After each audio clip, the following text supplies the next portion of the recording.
They said there was a treasure on the island. Its location, known only to the dead. I could see it in my dreams. How was I supposed to know that in order to find it, I'd have to die too?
Well, I think you're a fool.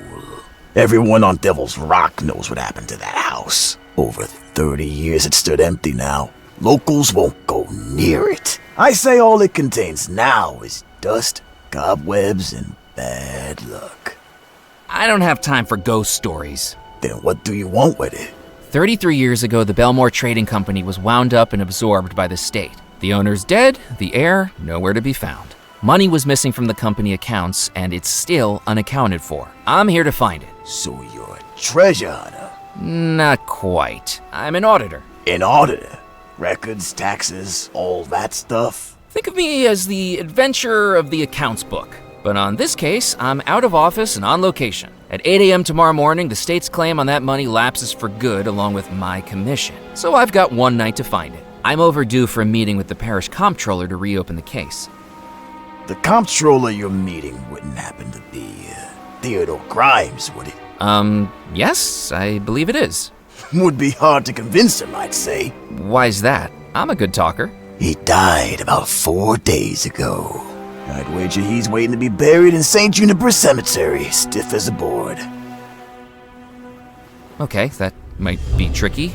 Talking to the dead isn't quite within my skill set. Remember what I said about that house and bad luck? My bad luck started long before that house. It's a 3-day journey to get here, and it took me 7. And ever since my suitcase got dropped overboard on the steamer, all I have to my name is a pocket watch, a magazine, and $1. Less than $1, actually. You owe me for the taxi ride.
It was the magazine where I'd first read about the Belmore treasure. Now I was going to find out if it was more than just a ghost story. It was the magazine where I'd first... The taxi driver's small eyes peered expectantly over his flushed cheeks. He looked like a balloon animal that had been overinflated.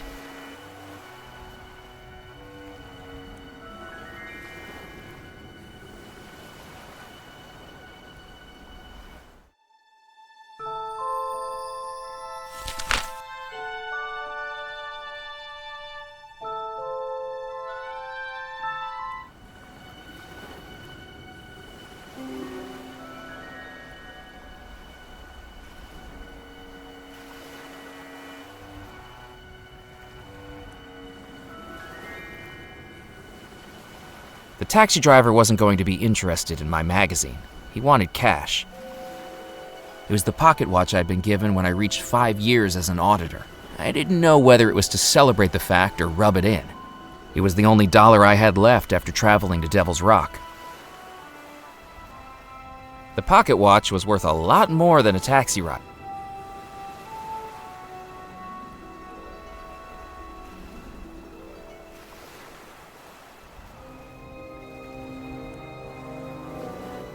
The taxi driver was the type to prefer...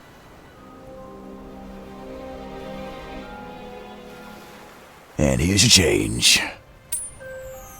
Didn't you say you'd take me into town? You can walk from here. No one with any sense would go further onto this island at night. And remember, the tide's coming in. Within the hour, you'll be cut off from the mainland until tomorrow. That suits me.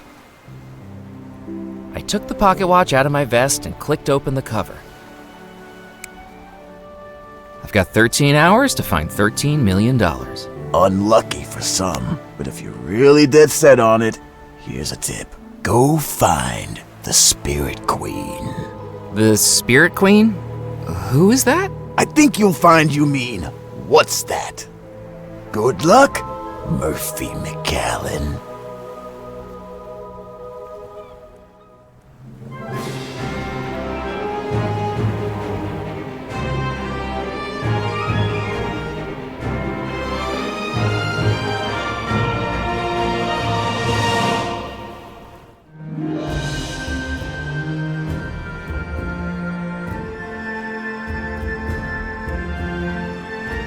Walking into the port town of Deadnettle, I could sense its history in every stone, brick, and plank. Echoes of merchant ships loading and unloading all manner of cargo from expeditions throughout the Caribbean. Gold and treasure that may still lie hidden on the island.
A paper sign hung on the front of the theater. One side displayed the flair and fanciness of a person skilled with a fountain pen. The other side revealed it had been written on the back of a cut-up cereal box.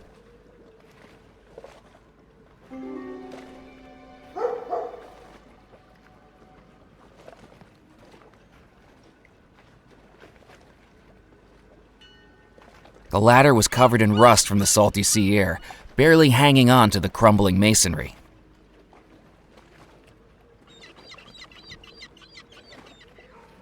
It was the door to a jewelry store named Doubloon's Jewelry.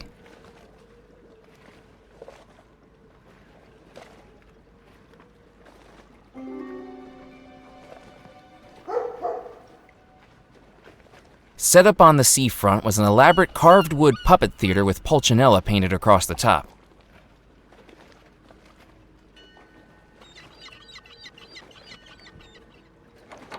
The door was locked with a sign in the window saying, "Closed for private appointment, reopening shortly." I could see two gentlemen inside the store. A spindly man with a wiry mustache had his face pressed against a display cabinet, while a diminutive older gentleman tried desperately to pull him away. I'd seen similar behavior in Laurel and Hardy pictures.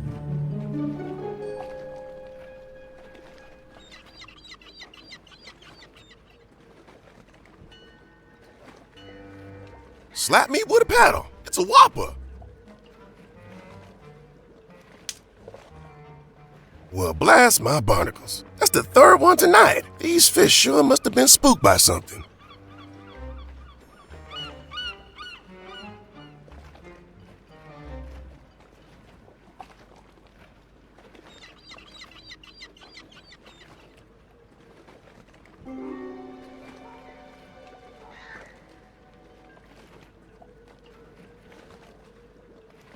It was the change the taxi driver had given me from our drive across the causeway, a dime and a penny. The decorative iron gate was closed with a secure lock. A faded poster had been pasted on the wall of the alcove. It had clearly been there for years. Shirts, socks, and oversized underwear had been left out to dry overnight. A notice board stood outside the newspaper office, containing a mixture of advertisements and front pages from previous issues. The door led into a building that had Juniper Parish Gazette painted on the side.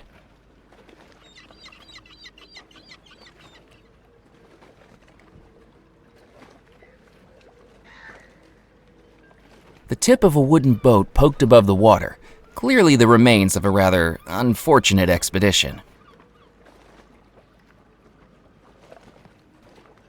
The fisherman sat on the edge of the dock looking as content as a cat with a can of tuna, and with the same smell, too.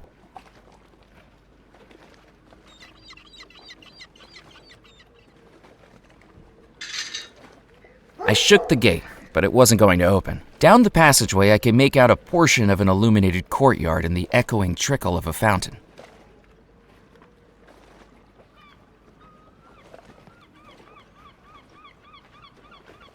The puppet show hadn't started yet.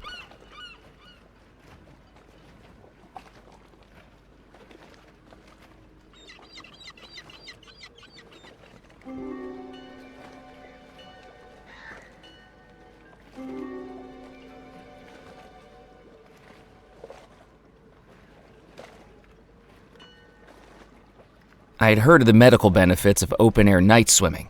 To my mind, the only medical benefit was diagnosing insanity in the people willing to do it.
Are the fish biting? Not so well today, to tell the truth. That was the first nibble in hours. I'm Ned Kipps, by the way. I haven't seen you around here before. I'm here because I have a very important job on this island. A calling that only I can fulfill. Dark secrets that I need to uncover. Oh, you're a tourist. Now, why on earth would you choose Devil's Rock as the place to vacation? I must have done something to upset my travel agent. The name's Murphy McCallan. Nice to meet you, Mac. Not peckish, are you? You can help yourself to what I got here in my bucket if you like. Oh, thanks. My expectations of a local seafood delicacy quickly unraveled when I plunged my hands into what felt like lumpy jelly. Ugh! It was a handful of fish guts. Ha! That's the best bait you get around here. They smell pretty bad, but the critters on this island love them. Who would have known they're good at suckering in tourists, too?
Have you heard of the Spirit Queen? Heard of her? Sure.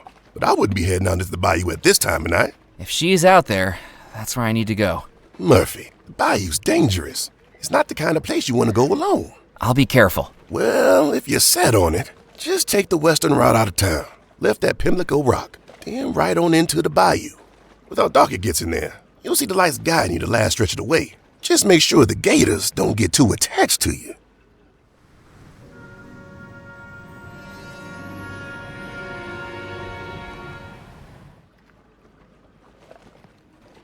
What's life like in Dead Nettle? Well, it's not the hustle and bustle it used to be, but it suits me just fine.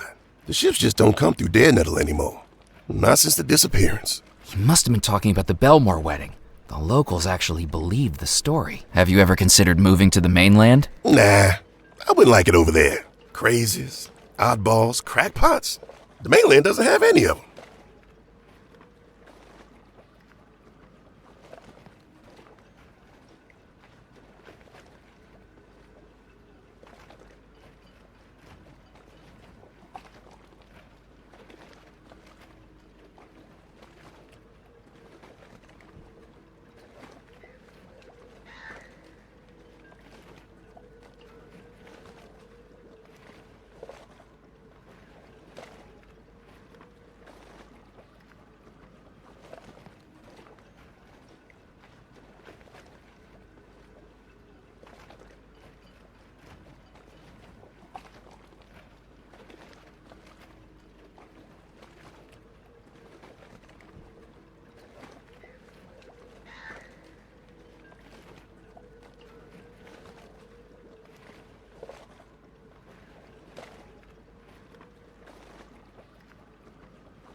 What's that you're reading? This is Herman Melville's Moby Dick. Are you enjoying it? I'm struggling my way through it, to be honest. I thought it was a how-to book. I much preferred the last book I read.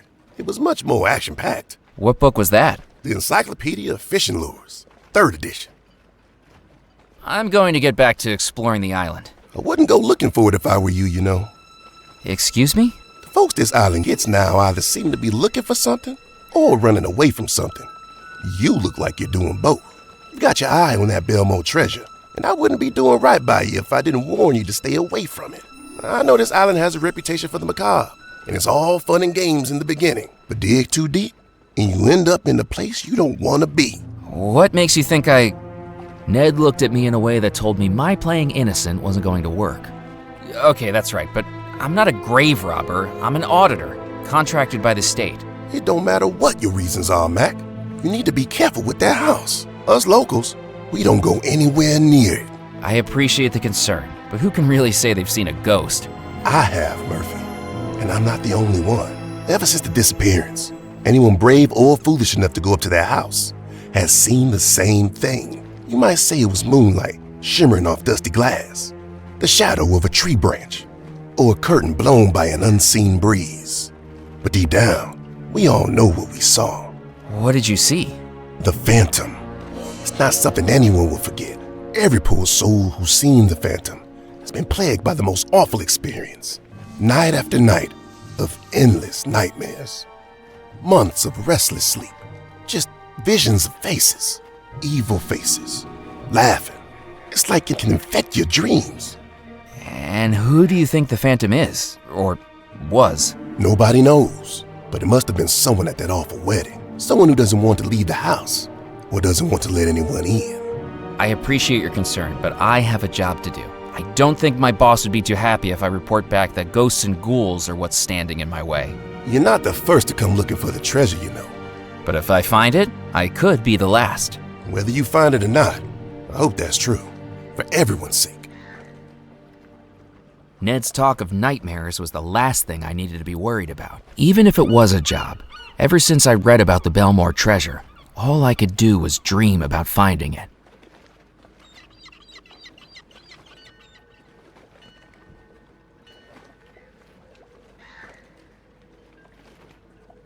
The fisherman sat on the edge of the dock looking as... I decided to leave Ned.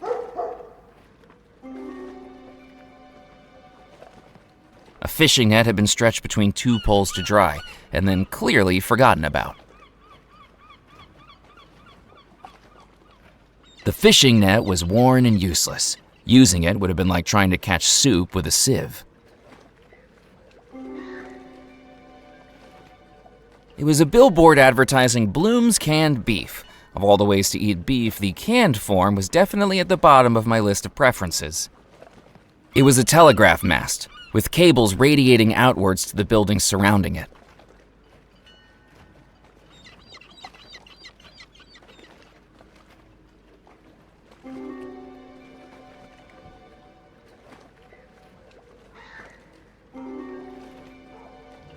It was the door to a newspaper office. A note on the door said, "Out on a scoop.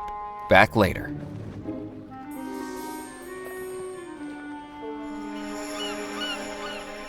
I wasn't going to climb the mast. I had neither the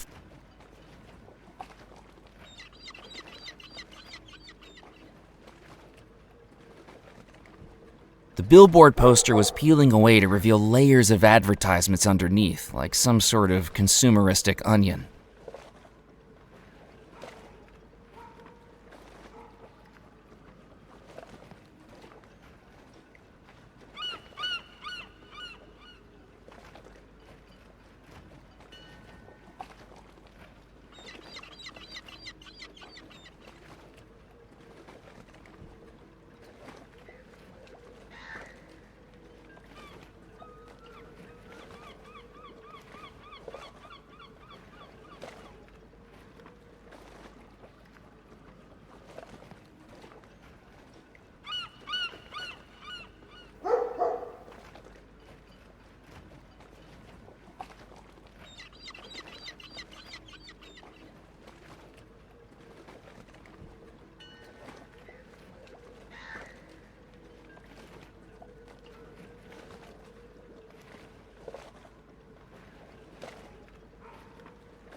As I returned to the beach, I could see the causeway was now fully flooded over by the rising tide.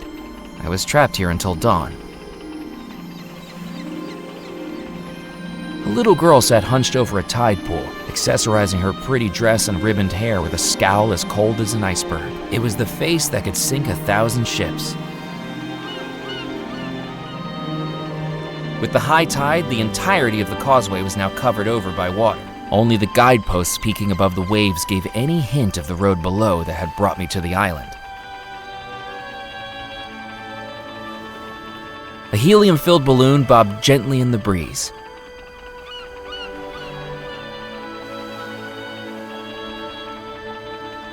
I didn't want to take the little girl's balloon from her. Her brooding face made it more than clear that it wouldn't be a good idea to get on her bad side. A tin boat puttered around the tide pool, watched unenthusiastically by the little girl. Despite the little girl's disparaging look at her tiny toy, I doubted she'd be okay with me commandeering it. The beach was dotted by tide pools, partly filled with seawater. I peered into the tide pools, but all I could see was pebbles, sand, and seaweed.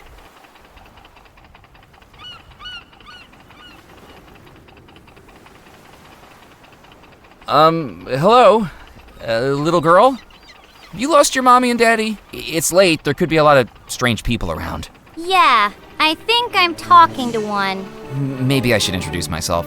My name's Murphy McCallan. What's yours? Mallory Wisp, angel on the outside, malevolent force of disparagement, derision, and disorder on the inside. At least, that's what Mrs. Huxley wrote in my school report. Hey, do you know what an enfant terrible is? Do your parents know you're here? Of course they do. This is my happy place. I come here when I need to cheer up. What's got you down? It's my birthday, and I didn't get the present I wanted. Well, happy birthday. Is being out here helping? A little. It's a nice place to plot my revenge. This doesn't sound like an appropriate way for a little girl to spend her time. Little girl? Little girl? What am I supposed to like? Posies and princesses? Tiaras and tea parties? Those are not my thing.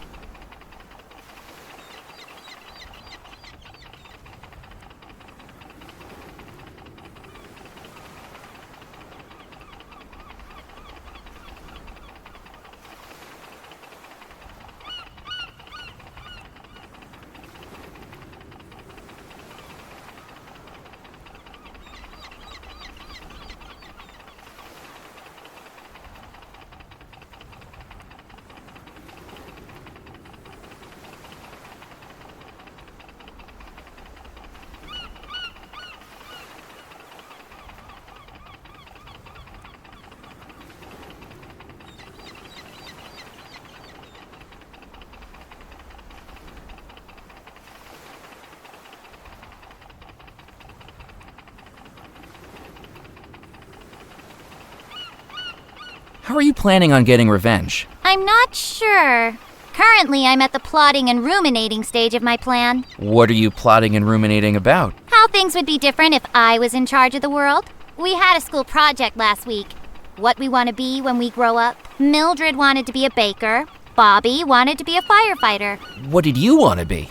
Queen of the universe. I guess no one can accuse you of lacking ambition. Do you think you could fix the world's problems and make the world a better place if you were in charge? Oh, absolutely not. It would be far worse. My patience is worn so thin with all the idiots around me. I don't know if it would be wise for me to wield that much power.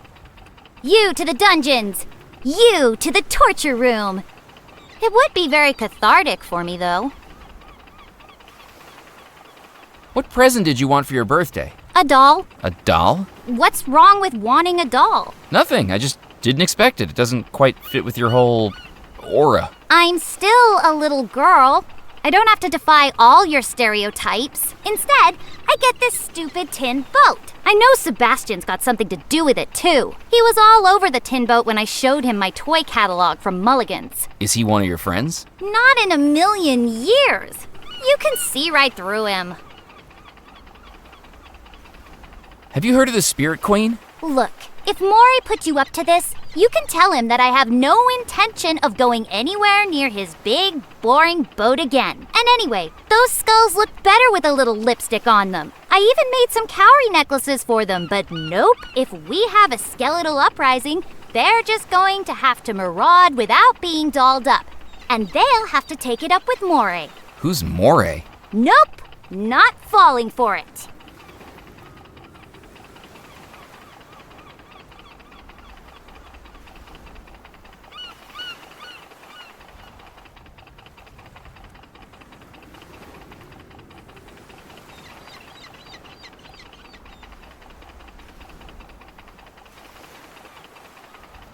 Do you like living on Devil's Rock? This island is cut off from society, an isolated microcosm of the dark and macabre. If I'm honest, it fits me quite nicely. Lots of places to explore, too, when I'm not banned from them. Where are you banned from? Where am I not? The Captain's Club wouldn't let me in after I declared a mutiny. The lady at the newspaper office kicked me out when I tried selling stories about a zombie uprising. The witch doctor in the bayou threatened to hex me if I didn't stop sneaking on board and borrowing his toys. And the gravedigger banned me from the cemetery when I played a teensy little practical joke. What did you do?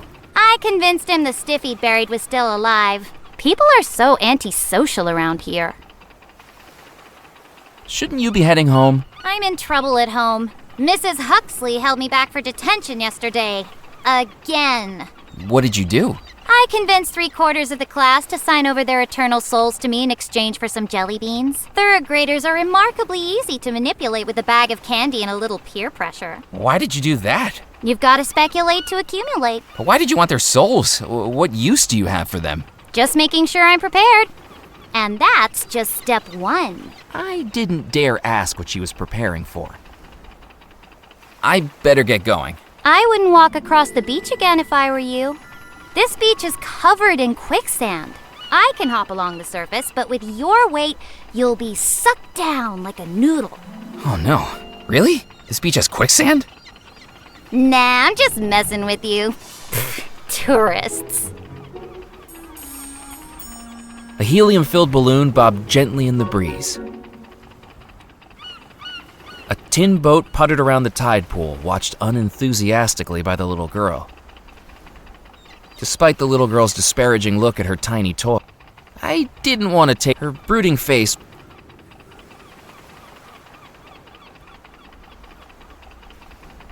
Would you like some fish guts? No thanks. My dad brings enough back from the trawlers as it is. We have them 3 times a day. Breakfast, lunch, and dinner. Really? You eat this? You're so gullible, Murphy.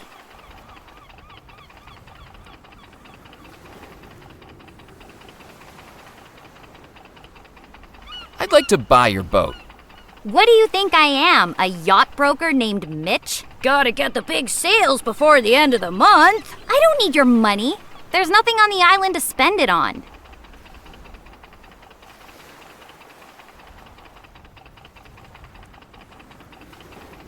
What do you think of this magazine? Ghost stories, huh? I mean, it's all right, but I like my ghost stories with a little more edge to them.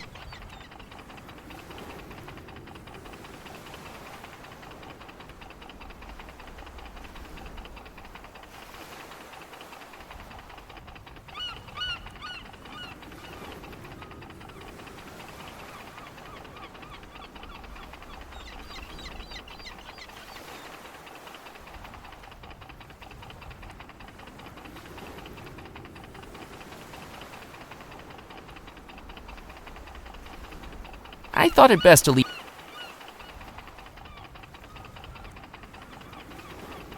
Have you seen how late it is? It's not late for me. Is it past your bedtime? Maybe you should get back to your blankie.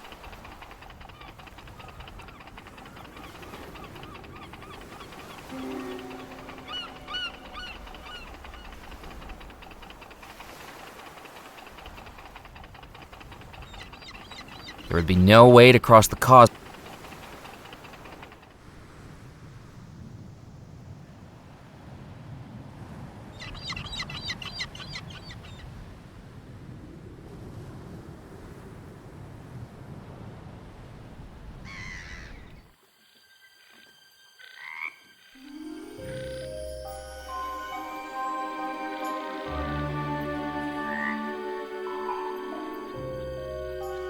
After what felt like miles, the eerie darkness of the bayou gave way to the soft orange glow of a gas lamp, and beyond it, the last thing I expected to find in the heart of the swamp.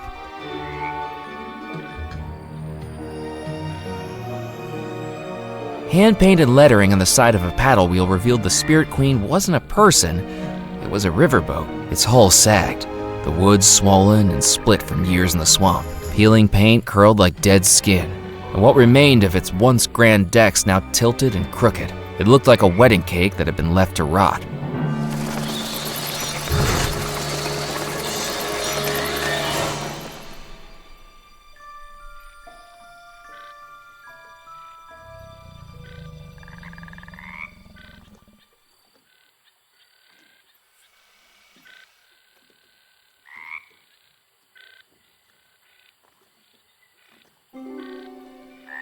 It was the kind of water that made you question every ripple. Was it the breeze or something hungry? A fierce-looking alligator blocked my way along the jetty. A broken chain hung from its neck like a leash, but this creature definitely wasn't under control. Its milky eyes stared past me, but I could tell from the way it shifted, the way its nostrils flared, that it knew exactly where I was.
Once, the riverboat would have been a symbol of opulence and decadence.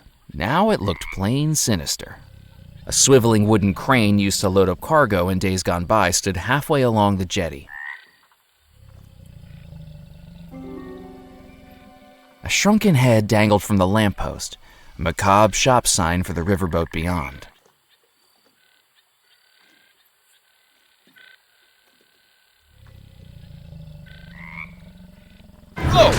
The alligator snapped at me like a sprung trap, giving me more than enough reason to stay well away from those teeth. If I wanted to get across the jetty, I needed to make sure the alligator wasn't on it. Once, the riverboat would have...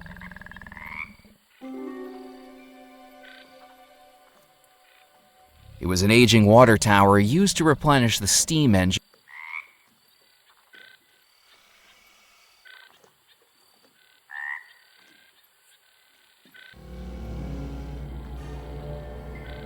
As I took the shrunken head from the sign, it almost seemed to grin at me.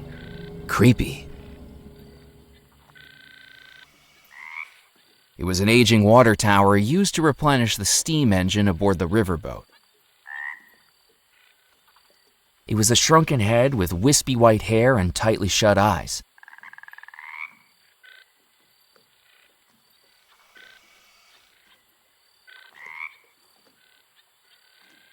The wooden shack had a single door. From the moss growing on it, it looked like it hadn't been used for years.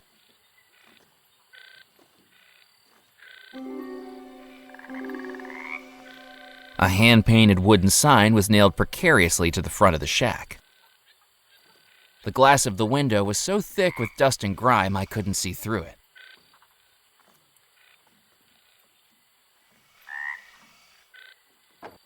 I jiggled the handle, but the door was locked. The damp air of the bayou had swelled the window in its frame. It would need more force than my bare hands could supply to open it.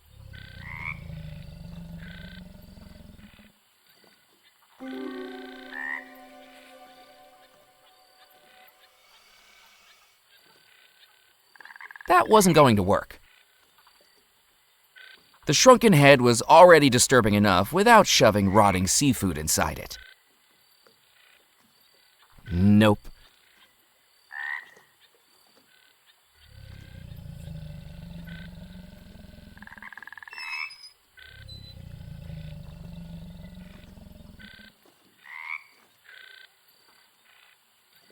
I needed to think of something else. I needed to think of something.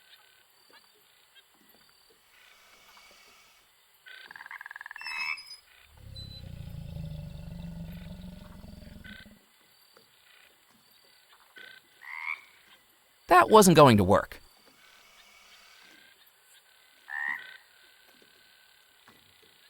I considered climbing the water tower, but I couldn't imagine what I'd find at the top other than stagnant, moldy water. And there was plenty of that in the bayou already. I may have been new to the bayou, but even I knew that plunging my hand into alligator-infested waters wasn't a good idea.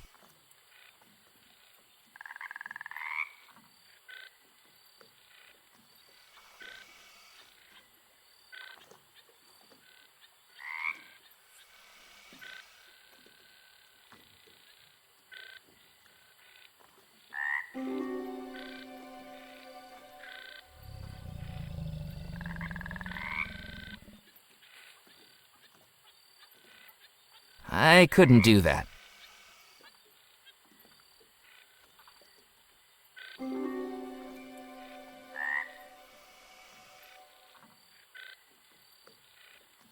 The fish guts could definitely draw the alligator's attention, but not if they sank into the bayou. That didn't work.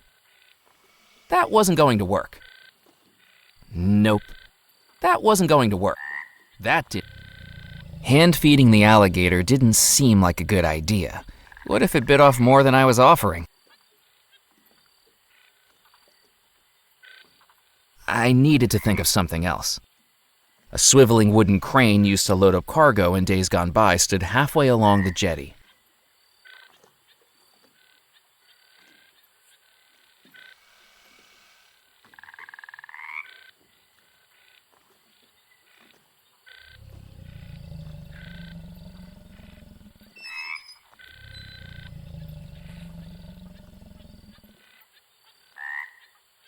I couldn't do that. The shrunken head. I couldn't do that. I couldn't do that. That didn't work.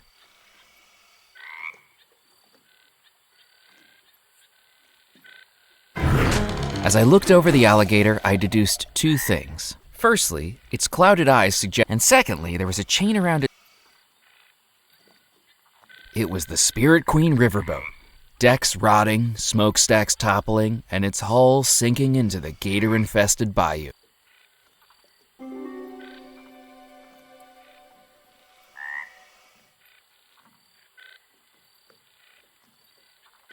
That didn't work.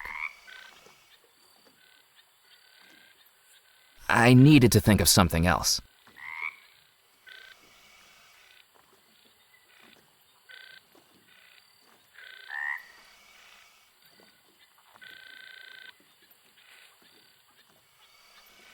That wasn't going to work.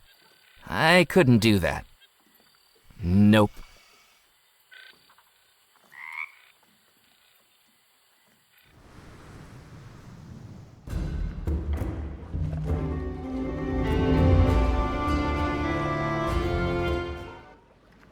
Good evening, Ned. Hello again, Mac. You didn't tell me the Spirit Queen was a riverboat. Oh, sure. That thing's been moored up in the bayou with her keel kissing the mud for years. Witch doctor lives aboard her now. Claims to sell all manner of hoodoo and voodoo. But to believe that, you need to be dumber than the bachelor in New Orleans, throwing beads at the Sisters of Mercy.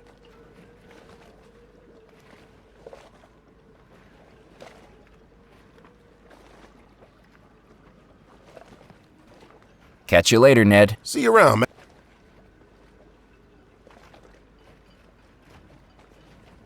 What do you think of this shrunken head? You didn't get that from Dr. Moray, did you? My advice would be to use your own head. Keep away from that stuff. Would you like these back? You can keep them. Don't worry. You'll get used to the smell. Eventually. My pockets still reeked from the last handful of fish guts. I didn't need any more. I had more important things to do than fish. To make use of that, I needed something to weigh. That wasn't going to work. That was going to require a whole fish.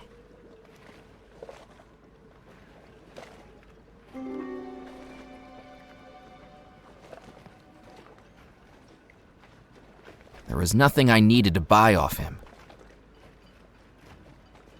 What do you think of my pocket watch? Is that how long I've been out here? And still no fish. Today's not my lucky day. The fisherman's rod sat on the edge of the dock, its line undisturbed as it bobbed in the water. It was a mechanical scale used for weighing fish.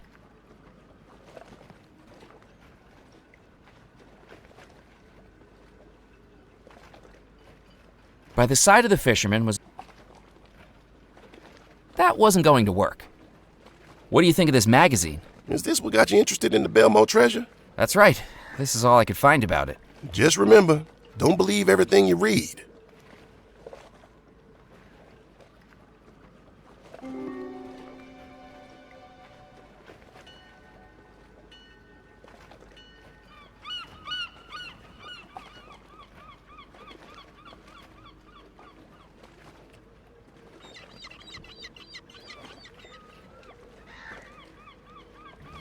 It was the door to a newspaper office.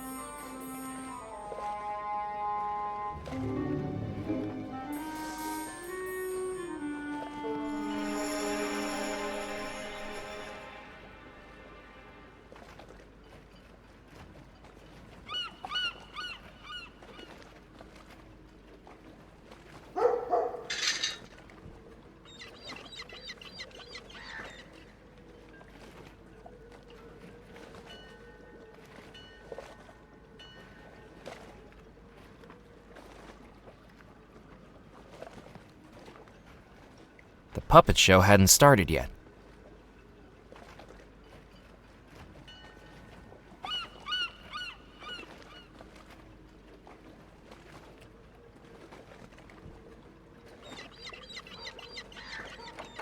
The door was locked with a sign in the window saying closed for... I could see two jet... I'd seen some...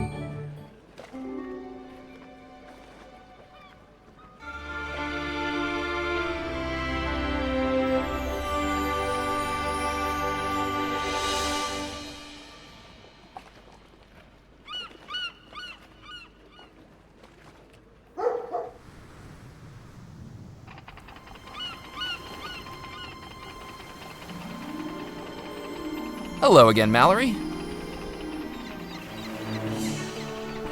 You snuck on board the Spirit Queen? You got past the alligator? Oh yeah, Mephistopheles is a big softie. I think he likes the smell of rotting fish in my hair. My dad works the trawlers. Our entire house stinks like the inside of a humpback whale. If you're not happy with your tin boat, could I have it? I'll tell you what. I'll trade you my boat for your soul. I'm just kidding. Your soul can't be worth diddly squat. But I would like a doll. I better get going. See ya.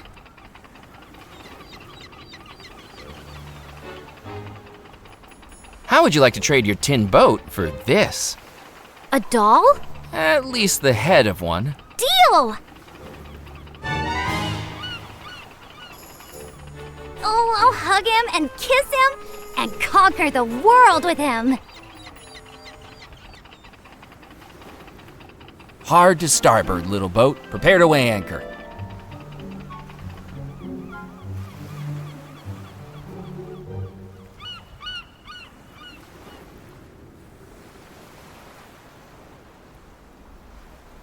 She seemed busy with her new friend. I didn't want to take the little girl's her brooding face. I packed the fish guts into the tin boat. It was the smelliest little ship to sail the 7 seas.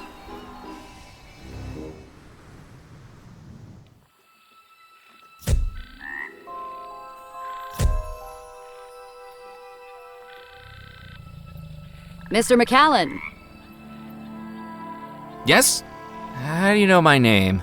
It's a work assignment that brings you to the island. Am I right? She began staring at me with intense, hypnotic eyes. Disguised within her tailored outfit and tortoiseshell spectacles, she had the crazed look of someone not entirely in touch with reality. That's right. An auditing job. Eyes that looked like she was reading my very thoughts. Yes? And you're late. Days late. I was beginning to panic. Ned had warned me about the supernatural on this island. Was this person standing in front of me equipped with psychic powers that could read my very thoughts? How do you know all this? Are you the witch doctor? The witch doctor? No. It was written on this telegram that came in for you. It came through a few days ago now. Your boss isn't too happy by the looks of it. Bill Bolam, the taxi driver, telephoned and said I'd find you out here. You're reading my telegrams? I'm a newspaper reporter. It's one of the best ways to get a good story. Now, do you want it or not? If you wouldn't mind. Callan, you're late reporting in. I don't remember authorizing the reopening of a cold case, but you better make sure it pays off, or you'll be swapping desks back to the mailroom. Sid Sinclair, Sinclair Auditing Company. Do you want to send a reply? What was there to say? My only contact was going to be pushing up daisies by morning, and my one lead was the magazine I'd been carrying with me since heading out. Before I checked in with my boss, I needed some progress to report badly. You know, for now I'll just leave it. Suit yourself. Sounds like you're up to some fun on the island, Murphy. Be a sweetie and keep me updated so I have something to write about, won't you? She didn't even wait for a reply before she started striding back through the bayou. She hadn't taken a single thing from me, and yet somehow, I still felt like I'd just been mugged.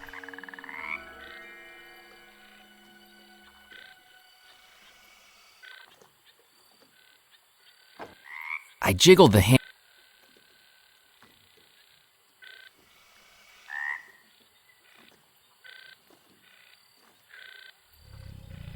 Perhaps this would attract the gator's attention. The hulking mass of scales and muscles lumbered to the edge of the jetty and dangled its toothy jaws over the side, its nostrils flickering at each waft of fish guts.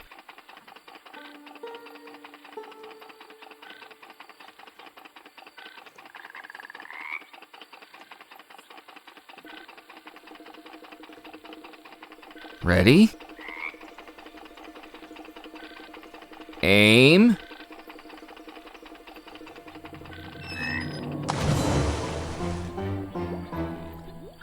With a splash that would be the envy of any cannonballing kid at a pool party, the irritable reptile disappeared into the murky bayou.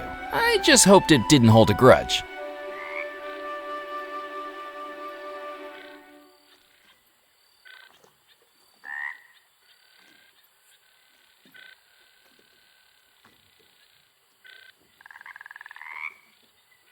The taxidermied fish looked like it was barely hanging on to the rotting wooden frame. Deciding it would be better coming with me, I picked it up. And in doing so, tore a long hole in its previously stitched up seam. It was the frame where I'd found the taxidermied fish. The plaque read, "My beloved Bernie, heartfelt wishes, now you sleep with the fishes."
It was a large paddle wheel used to propel the ship, unused for years by the looks of it. It was a large paddle. The writing on the paddle wheel said in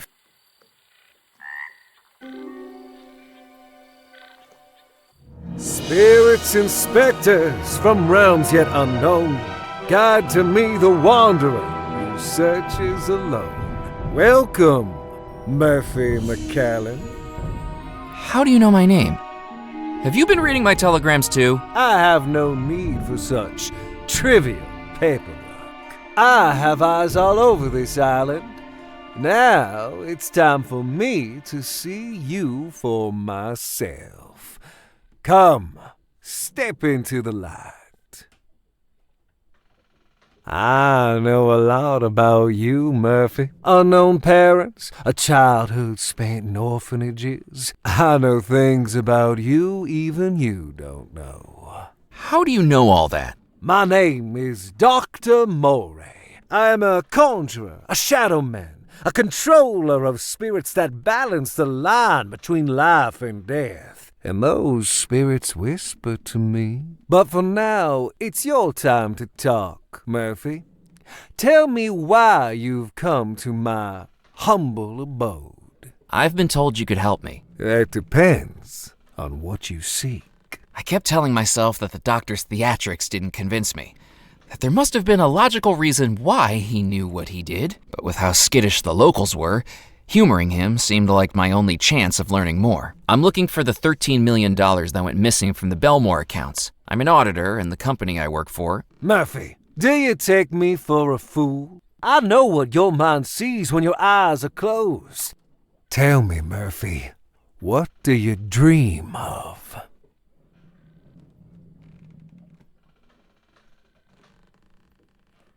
I dream about completing my work assignment. I see that spirit within you, hungering for more than an auditor's life. And I know you've dreamed about that treasure every night since you first read the story. Tell me I'm not right. It's like the treasure is calling out for me to find it. Many have sought the lost treasure of Belmore Manor. All have failed.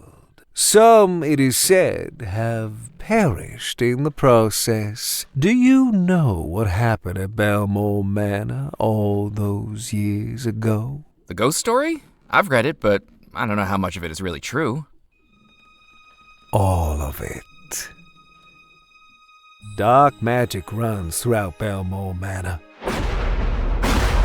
The house was built by the Belmore brothers, 3 merchants from England, who made their fortune trading across the Caribbean. Xavier Belmore, an explorer. Yardley Belmore, an actor. And Cecil Belmore, a scientist. Their parents dead for many years, they each loved and cared for their young sister, Abigail.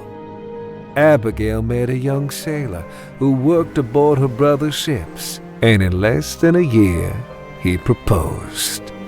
The engagement was a scandal. Despite having the pick of any eligible bachelor in high society, her hand and her share of the Belmore fortune was to go to a commoner. Because of their unconditional love for their young sister, the Belmore brothers sanctioned the union. But people began to wonder if Abigail was being locked into marriage, whether by blackmail or black magic. The 3 proud brothers planned a grand wedding, but in the months leading up to it, one by one, each of the brothers was lost, presumed dead. And yet the wedding was still to go ahead. And with Abigail set to inherit the entire Belmore fortune once she came of age, people began to wonder whether the sailor was not a perpetrator, but a pawn. On the morning of the wedding, Abigail summoned the sailor to her chambers. "I don't love you," Abigail declared. "I never loved you." And before the guests gathered in the house, Abigail declared that she would marry another, On that same evening, John Rackham, first officer of the Belmore Trading Company, would be her new groom. Except that didn't happen. That night, everyone in the house suddenly and mysteriously vanished. Perhaps it was the last revenge of the scorned sailor. In the house that night was a heart that would be broken, a victim who would be tricked, and a force that would unleash evil. But no one knows exactly who each was. If you want to find the treasure, Murphy, you'll have to find out.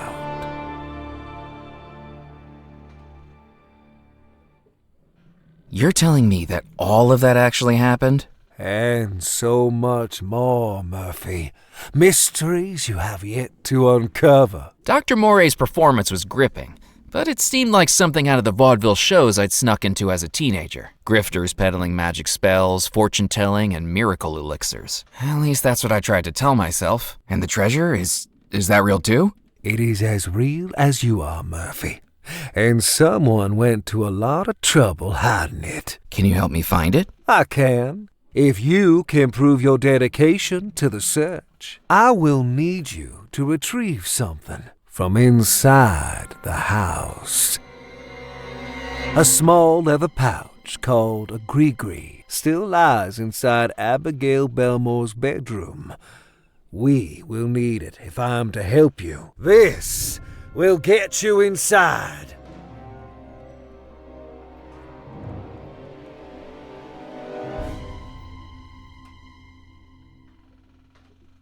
You're not gonna pull a rabbit out of your hat for your next trick, are you? I do not do tricks, Murphy McCallan.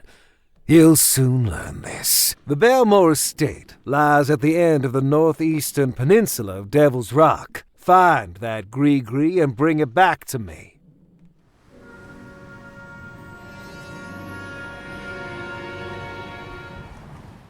I'll be here when you return.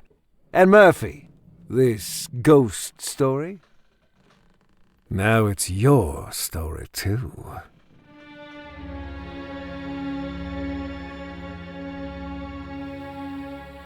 There was no use returning to the riverboat without the gree-gree. I needed to go to Belmore Manor.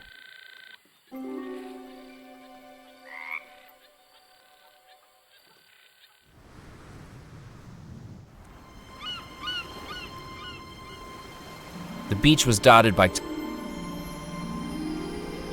I peered into the tide pools.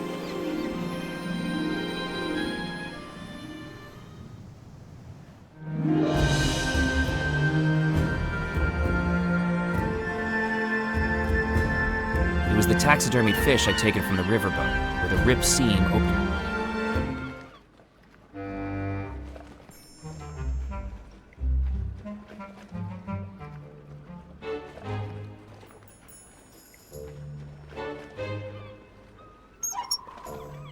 I hung the fish on the scales. You caught a pincosa? They're the most delicious fish around here, especially grilled. But you'll never beat Squib's record. Squib? Jebediah Squibb, the Cajun catcher he calls himself. Last week at the dead end of the docks, Squibb caught the heaviest pincosa on record. Got his photograph on the front page of the newspaper and everything. Now how am I going to rest while he brags and boasts about it every single night?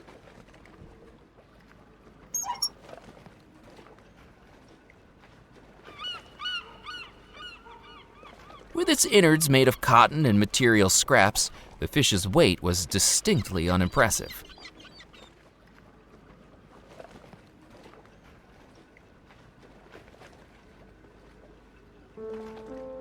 It was the telegram from my boss. McCallan, I don't remember Sidson. It was the telegram. McCallan, I don't remember Sidson. It was the McCallan, I Sidson. I decided to leave Ned. The fisherman.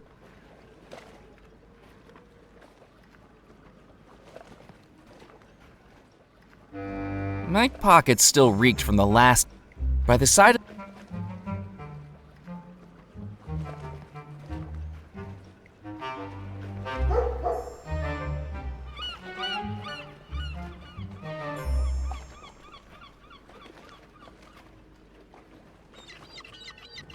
It was the door to a newspaper office. A note on the door said, "Out on a scoop. Back later."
The door was locked with a sign in the window saying closed. I could see two gentlemen I'd seen.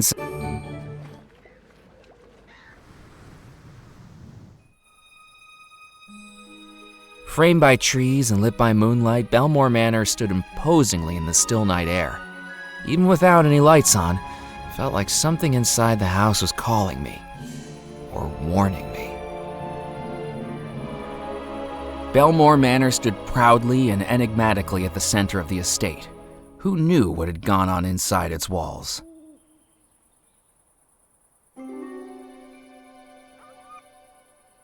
A large pond lay in front of the house, slowly being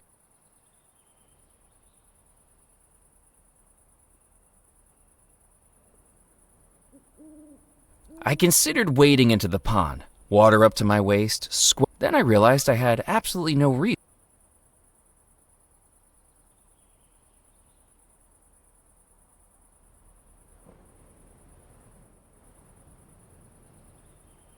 An old carriage wheel sat discarded in the grass.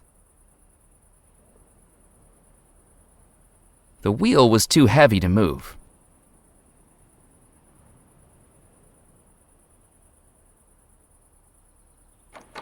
The knot was tied so tightly I couldn't loosen it. A barrel hung from a rope marked in stenciled writing, "Molasses." A cow skull was mounted on the frame as a macabre decoration.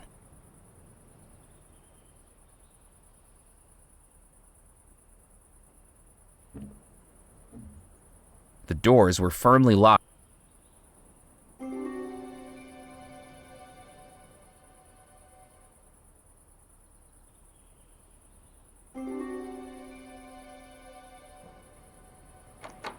The handle turned, but the door from its other end dangled.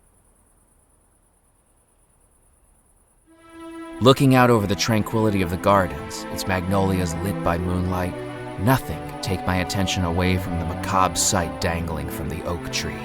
A hanged skeleton, its wedding suit little more than tattered rags clinging to bone, and its skull seemingly watching me with hollow, unblinking eyes. An eternal groom without a bride.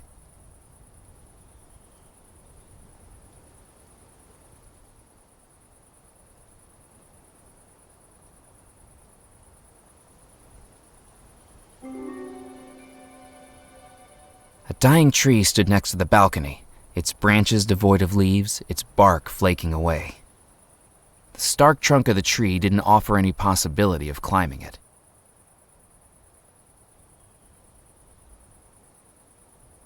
A skeleton, clothed in wedding attire, hung by the neck from a branch of the tree. Glinting in the moonlight was a wedding ring it still held clasped in its bony fingers.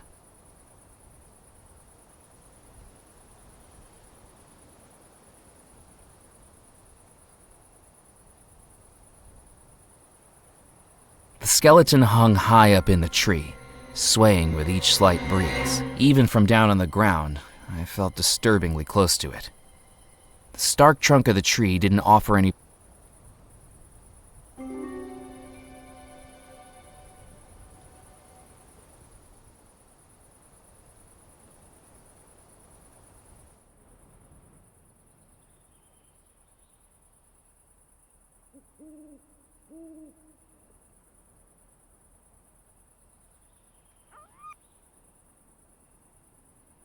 From the outside,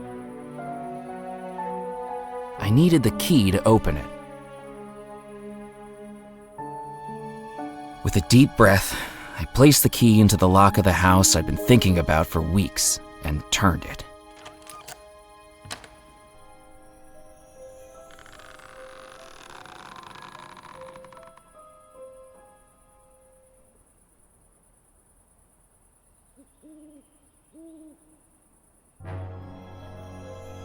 Hello? I don't know if I expected a reply, but with only an echo in response, it seemed like nobody was home. I hope that was just the wind.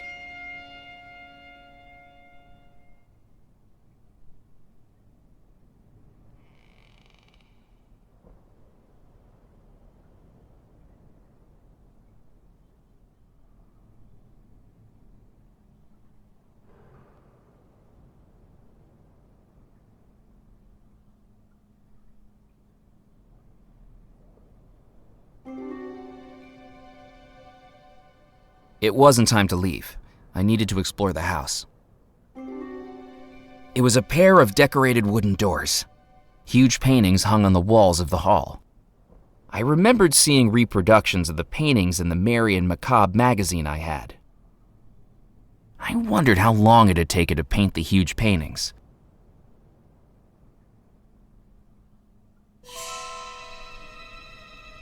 An orb appeared seemingly from nowhere, glowing and shimmering with energy, simultaneously captivating and terrifying. It was like it had a presence, an aura that I couldn't explain. My first instinct was to look for smoke and mirrors, but this illusion was right before my very eyes, one that I could reach out and touch.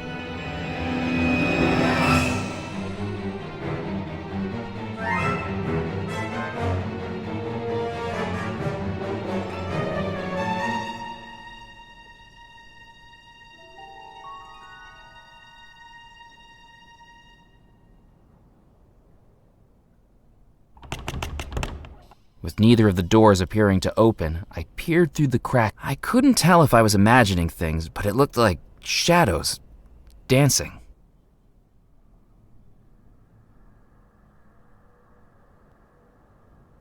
It was a painting of Abigail Belmore, hauntingly beautiful. The door didn't have a visible lock, but as much as I tried, it wouldn't open.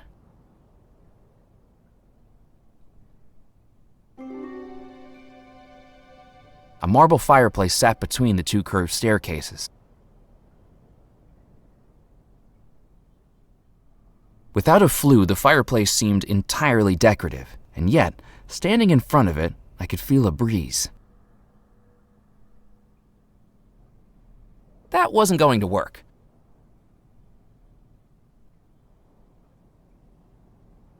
It was a family portrait of all four Belmore siblings. The three brothers stood around their seated younger sister. Huge paintings hung on the wall. Flanking the staircases,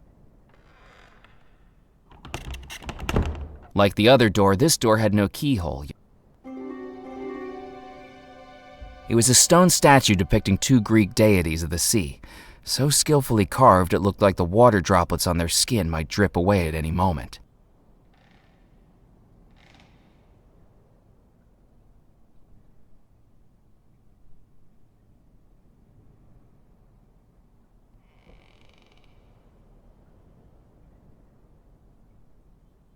Two sea deities stared at me with...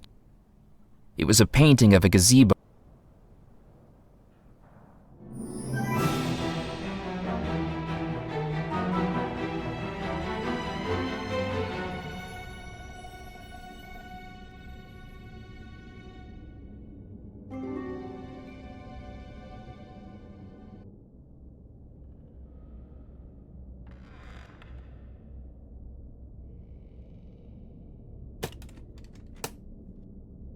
I tried to open the trunk, but in the darkness I only managed to fumble unsuccessfully with the latch. That didn't work. Clearly, the artist had managed to imbue the brushstrokes with something of the subject's personality. It was downright sinister. The portrait exuded an unsettling aura.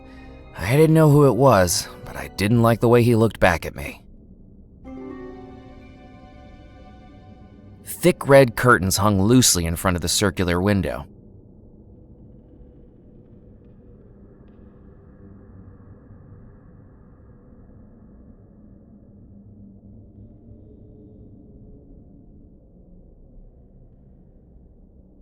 The door was locked.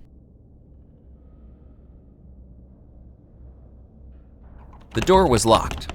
The door was marked X, presumably the room. The door was marked C. The door was locked. The door was marked Y, possibly the chambers of Yar.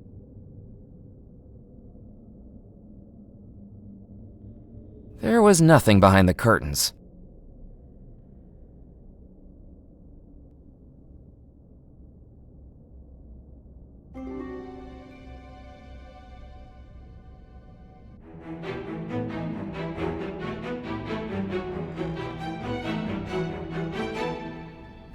This was strange.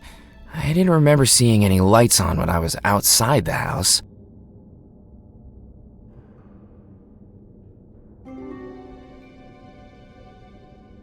Affixed to the wall were 3 servants' bells, used to call the staff to different rooms in the house.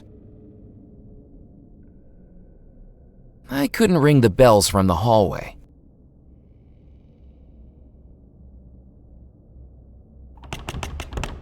The door was locked. It was a door to It was a door. The door was locked.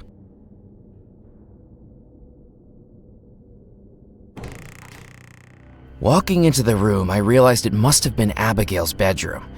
I was in the right place. Somewhere in this room was the Gree-Gree, and I needed to find it. It was a grand 4-poster bed with a carving of a single rose on its canopy.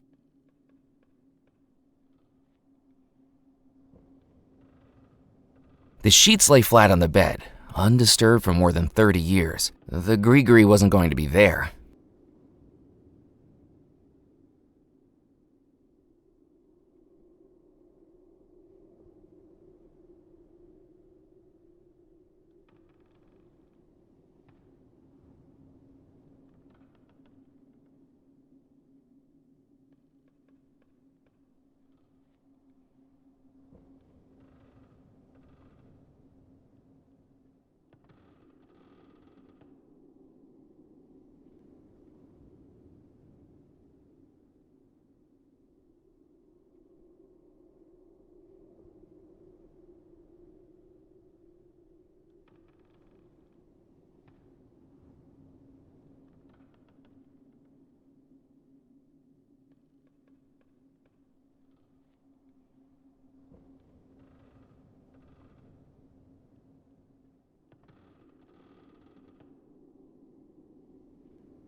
The sheets lay flat on the bed, undisturbed for more than 30 years. The Gree-Gree wasn't going to be there.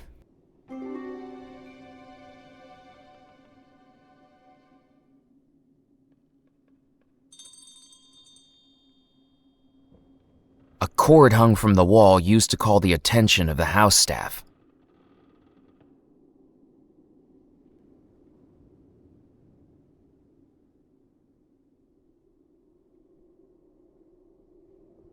A sturdy iron poker hung from a hook by the fireplace.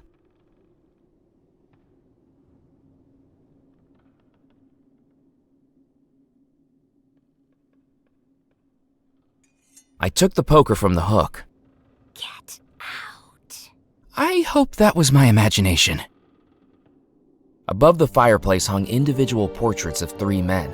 They must have been the bride's 3 brothers. It was a marble fireplace covered in dust.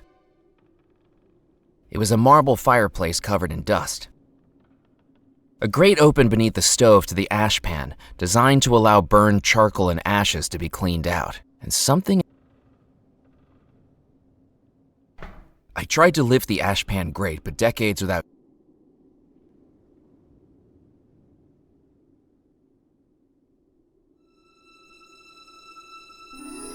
I wedged the poker in the grate, and with all my might, pulled.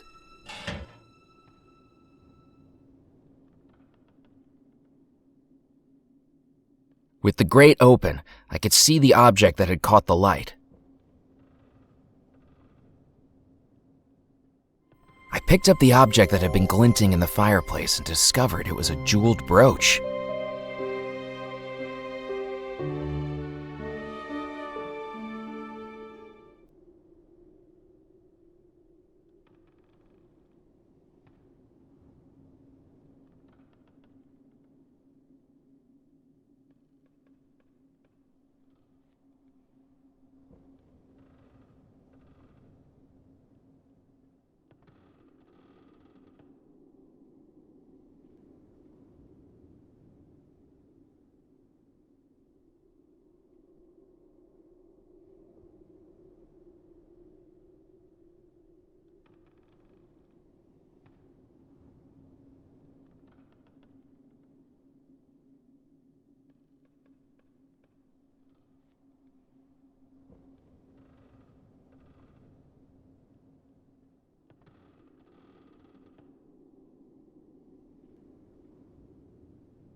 Through the dust and grime that had built up on the glass, I could see that the doors opened out to a balcony overlooking the pond below. It was an old phonograph used for playing music.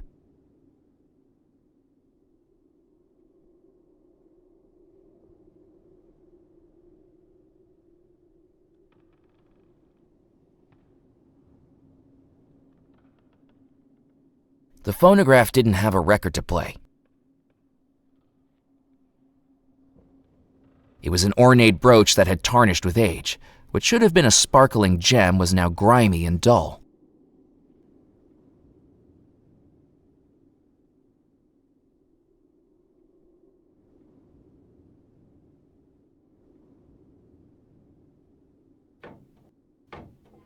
I tried to open the balcony doors, but they were locked securely. I wasn't getting through them.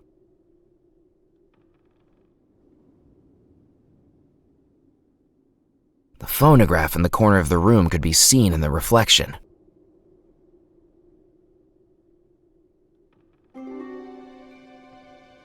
It was the top of the bride's dresser.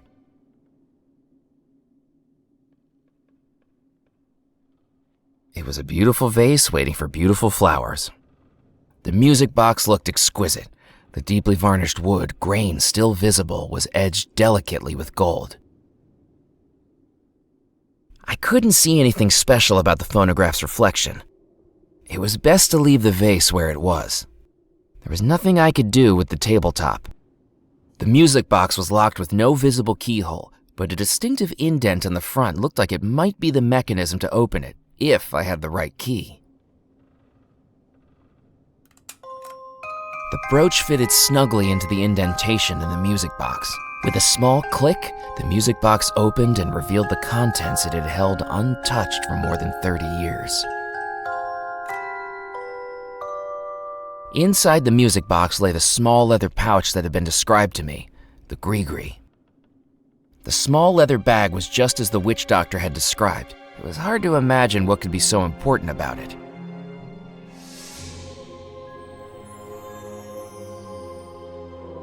You should not be here! Wait, I can explain. You don't belong here! I don't mean any harm. Get out! Get out!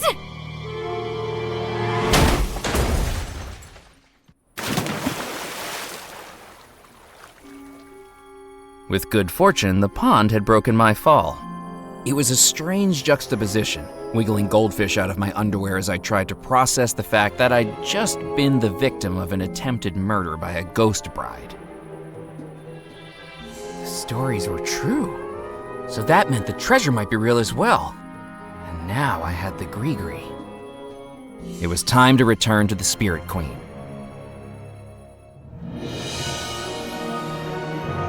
Murphy, did you find it? I saw her. I saw the bride. She tried to kill me. I told you it was true. Now, do you have the gree-gree? Yes, I found it. Good. Good. Now, do you believe what I've been telling you? I'm starting to. Why did she try to kill me? There are some spirits that, even in death, do not wish to give up what they amassed in life. The question is, are you strong enough to persuade them? I would be if they'd give me a chance to ask them. Precisely. That will be our next step.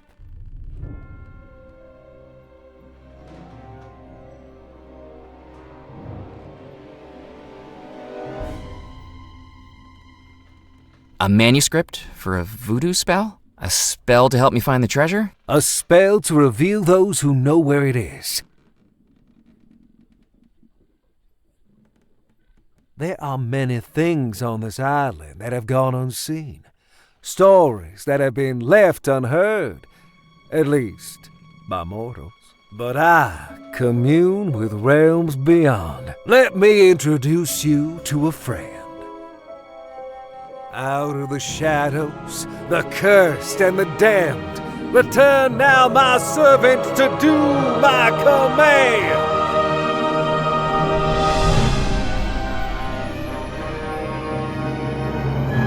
I have returned to you, Master. Lower! This gentleman wishes to find the lost treasure of Belmore Manor. Tell him how this can be done. Only inhabitants of the house know where the treasure lies, their spirits still within its walls, trapped between life and death. To ask them, those spirits must be pulled back to the mortal realm. And that is what our spell will do, Murphy. A summoning spell to unveil the ghost trapped within the house. 7 ingredients place inside, tie closed and then unseal. Within the focus what may hide, this spell will soon reveal. Once you've collected all 7, we can summon the ghosts of Belmore Manor. Once we've summoned the ghosts, we can ask them exactly where the treasure was hidden. You have served me, Loa. Begone.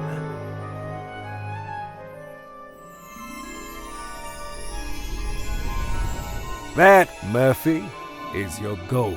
Find the 7 ingredients named in the voodoo manuscript, place them in the gree-gree, and return to the Spirit Queen. Are you up to the task? I think so. Excellent. Then there's just one thing left to do. The gree-gree that you carry is not yours. It was stolen from the spirits. And an artifact of voodoo will only work for its rightful owner. To be used, it cannot be stolen.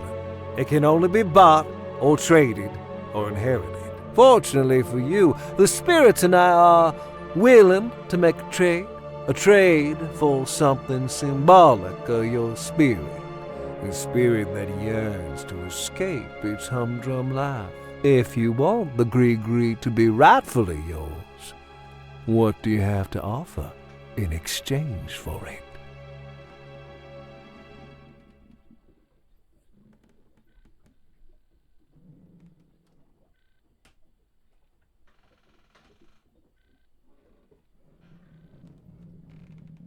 Would the spirits trade the gree-gree for this? A reminder of the world you wish to leave behind, but I'm afraid it has no value to me. Would the spirits trade the gree-gree for this? This is no Mardi Gras fish fry, Murphy McCallan.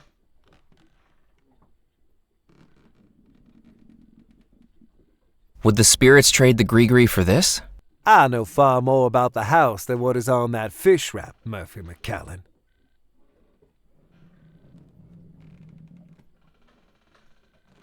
I wasn't going to be able to trade the gree-gree for itself.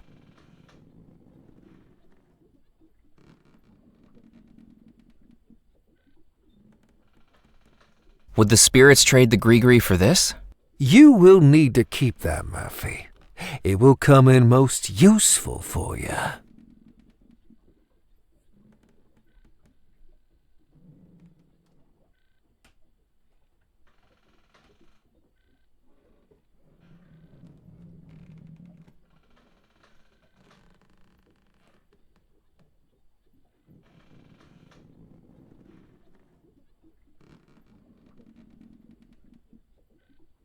Would the spirits trade the gree-gree for this?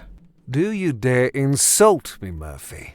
What I offer is far more valuable than a few measly coins.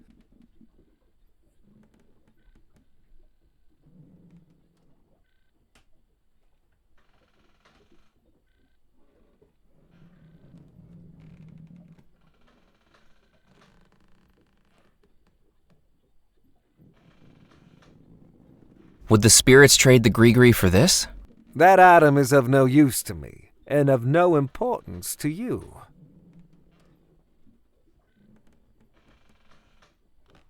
Would the spirits trade the gree-gree for this? A valuable brooch indeed, but I seek something that represents you, Murphy.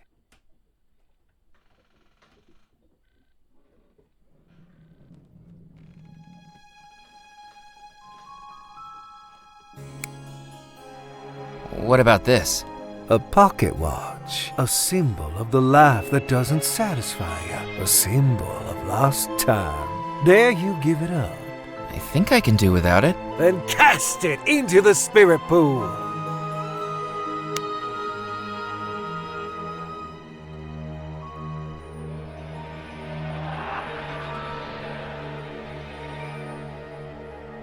The spirits have deemed it a satisfactory trade. The Grigri and its powers are now rightfully yours to wield. You are ready now, Murphy. Head out to the island and retrieve the ingredients we need. Then I will show you the final step of the spell.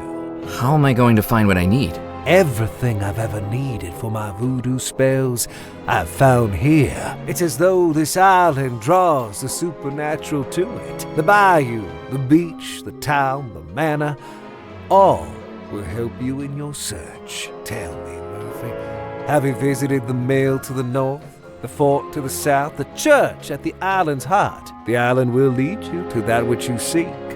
I have no doubt about that.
How are the ghosts trapped within Belmore Manor? The explosion is what sealed their fate. They exist now only as spirits, the form they should take in the spirit realm, and yet they remain here in the mortal realm. The ghosts are trapped in that house, unseen, unheard, and unable to interact with the world around them. This spell will change that. How is the bride able to attack me when she's supposedly unseen and unheard? Voodoo works best when attuned to emotion, and the strongest of those emotions can sometimes push beyond the known limits.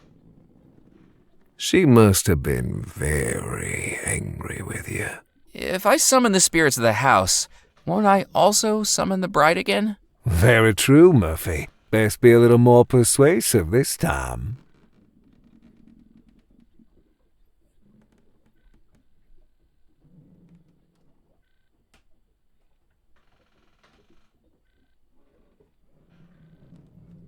What was the explosion that caused everyone to disappear? It was a tearing in the very threshold between life and death, a chain reaction of spirit energy suddenly unleashed by the most violent of emotions. Just as the bride's anger allowed her to manifest in front of you this very evening, think of the rage that must have caused an entire household to explode and vanish.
Who is the creature that you talked to? That is my Loa, The lower are the mysteries, the invisibles, the messengers. Is it a ghost? No, they are the intermediaries between humans and the supernatural. There are two planes of existence, Murphy. The mortal realm and the spirit realm. Loa can move between them both. With my powers, I can command them when they do.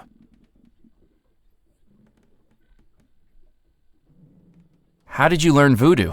I have always been adept with the mystic arts. Just as you dream of treasure, Murphy, I dream of power. I came to Devil's Rock many years ago, drawn by its voodoo energy, and no sooner than I arrived, the spirit realm began to reveal itself to me, pleading for me to be its master.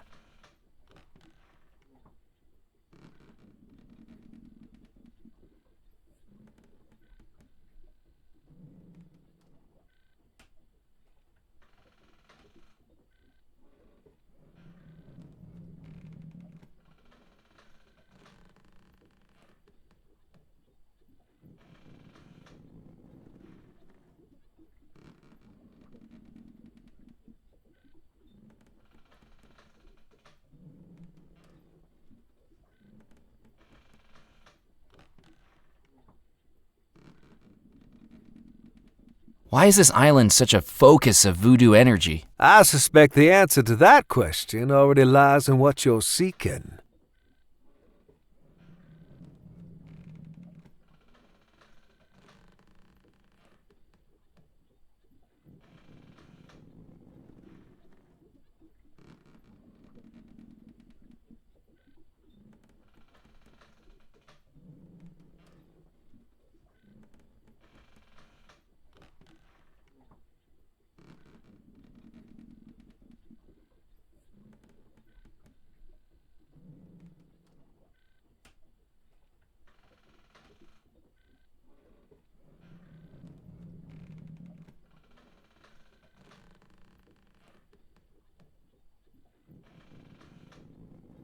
What's this riverboat we're aboard? This is the Spirit Queen.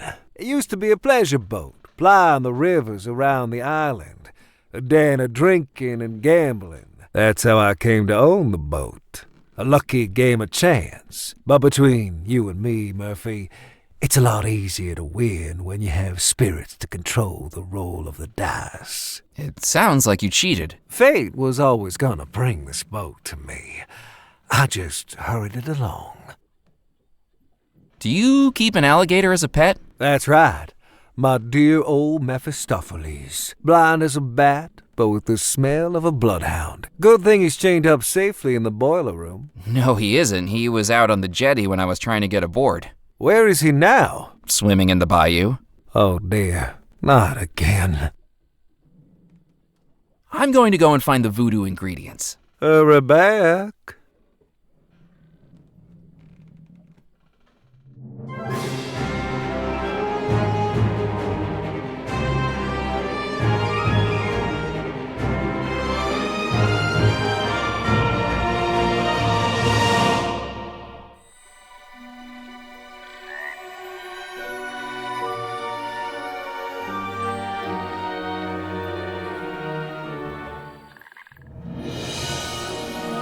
You've returned.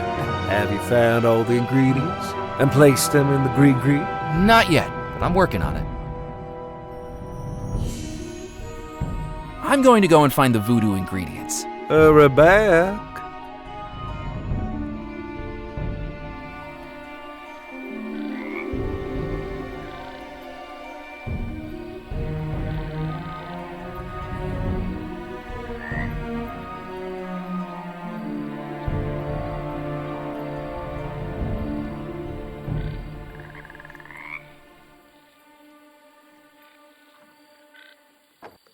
I jiggled the handle, but the door was locked.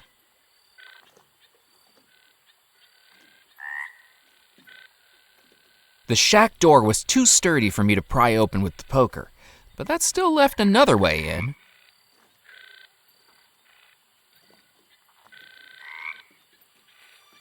With a bit of elbow grease, I levered up the window frame.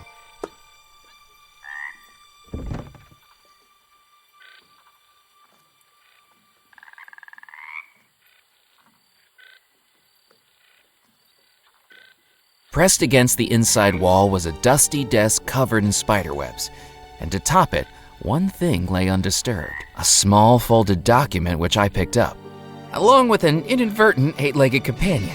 Ugh! Ghost stories and haunted treasures I could handle, but spiders gave me the creeps.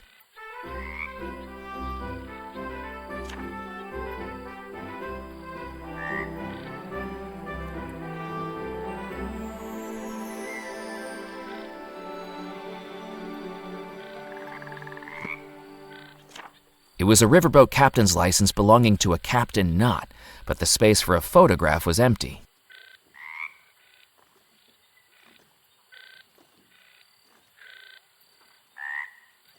I needed to think of something else. There was nothing else of interest in the shack.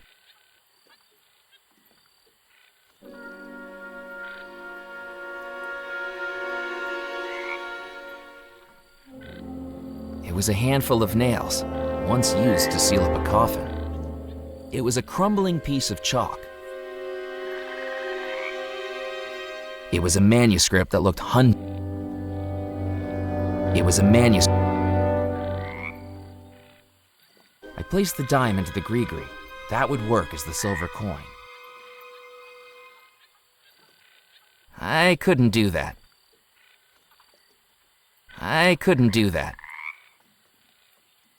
I needed to think of something else. That didn't work.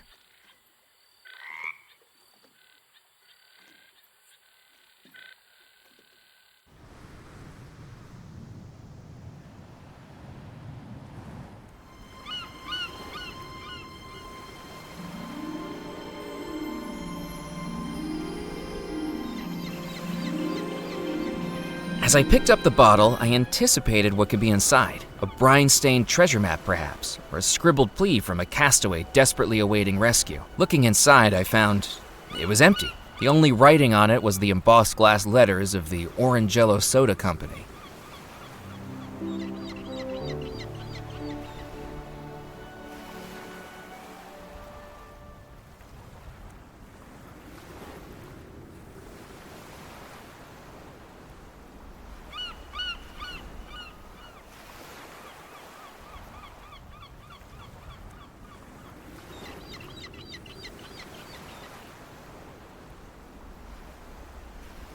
It was an empty soda bottle I'd found on the beach. That didn't work.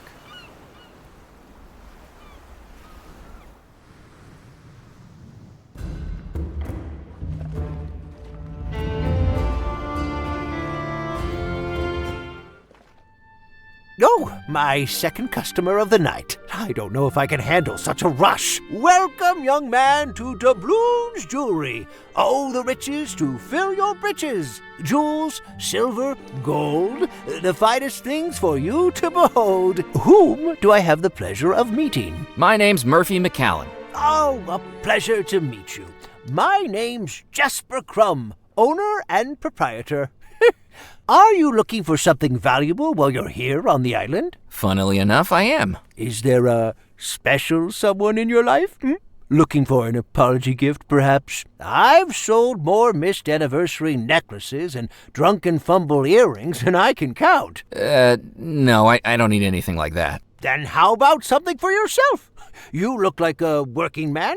Could I interest you in a pocket watch? Actually, I had one up until about an hour ago. Traded it to a glowing green guy for a magic pouch. As the words left my lips, I realized I sounded like a character from Jack and the Beanstalk. Pardon me? I'm just here to browse. Browse away, young man. I'll be here if you need me. It was an expensive-looking jeweler's microscope used to inspect gems and jewelry up close.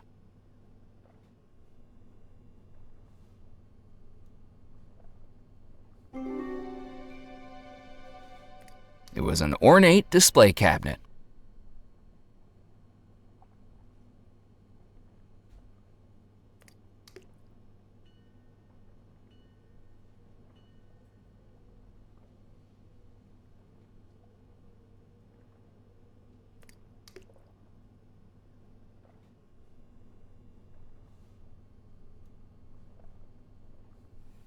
The cabinet proudly displayed all manner of gold and silver creations, watches, necklaces, pendants, and more, all made in-house by the jeweler. Even if I could reach it, it was probably better for the jeweler to operate equipment like that. It was a large polishing machine used to buff up dull, tarnished jewelry.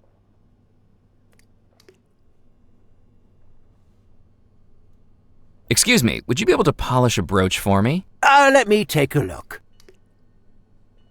Oh, well, 18-karat yellow gold, filigree wirework in a handcrafted floral motif, and round, brilliant cut ruby, if I'm not mistaken, made to fit a music box? That's right. How did you know that? I know my own handiwork anywhere. Now, how did you get a hold of it? Oh, just a gift. What a generous gift indeed. Well, we do offer free polishings on all items purchased here, so I'd be very happy to shine her up for you. Please, bear with me for a moment. A small glass fishbowl sat on top of a cabinet, the goldfish inside swimming around happily.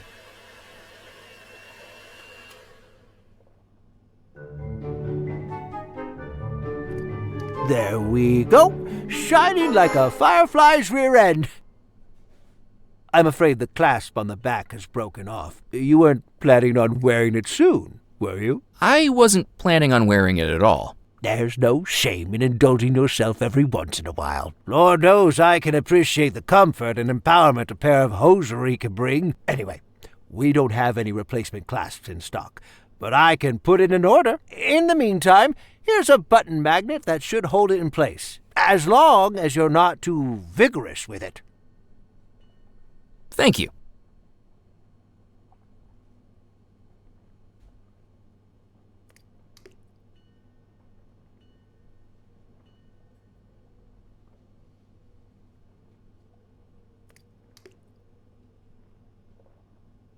It was the ornate brooch I'd had cleaned at the jeweler's, now glimmering in the light.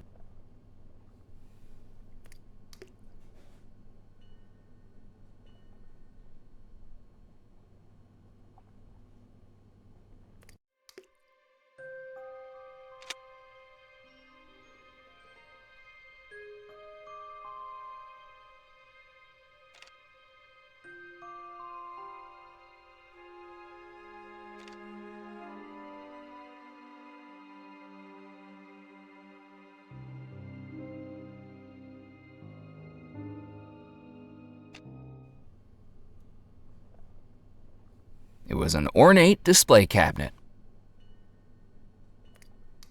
The cabinet was filled with precious jewels, geodes, and fossils next to a small sign that read, "Treasures of the Earth."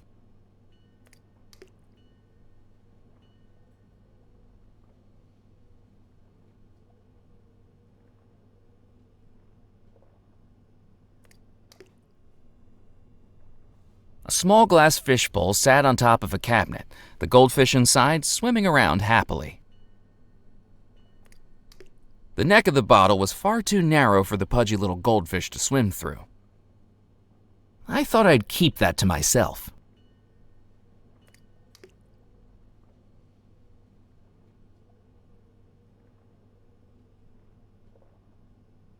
I didn't need to wear the brooch, and obviously its red stone wouldn't suit my jade complexion.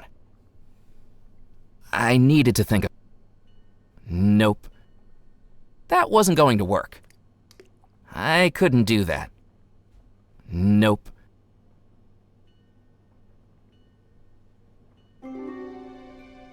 It was an ornate display cabinet.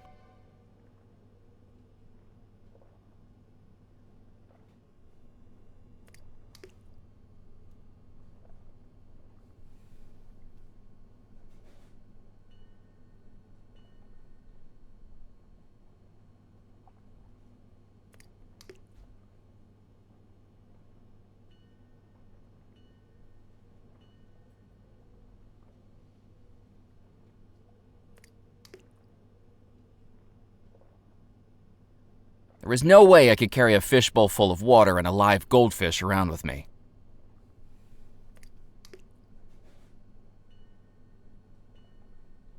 The poster read, "Free polishing on all purchases. Gemstones bought." I didn't need the poster.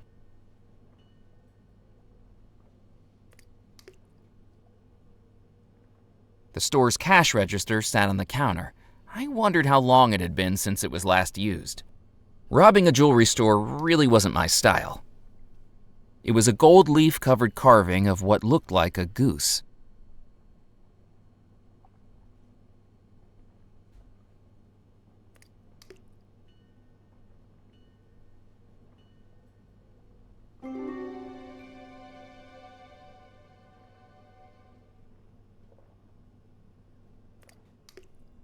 There was no reason to use the microscope without something to magnify.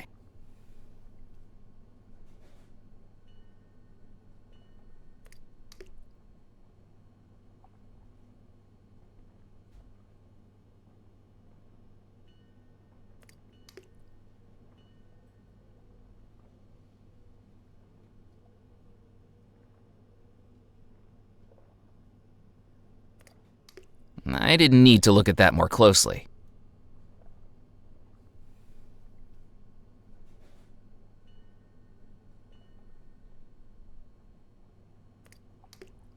I didn't need to look at that more closely. While the microscope was meant for jewelry, I was confident I'd already revealed this brooch's secrets.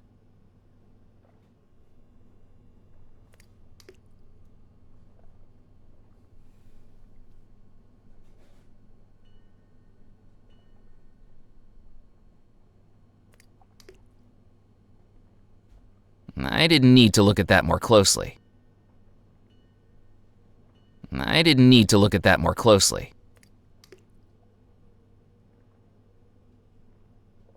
I didn't need to look at that more closely.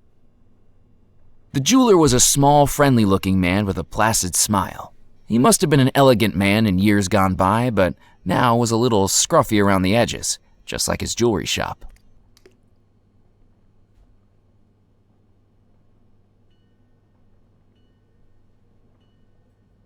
Good evening, Mr. Crumb. How can I help you?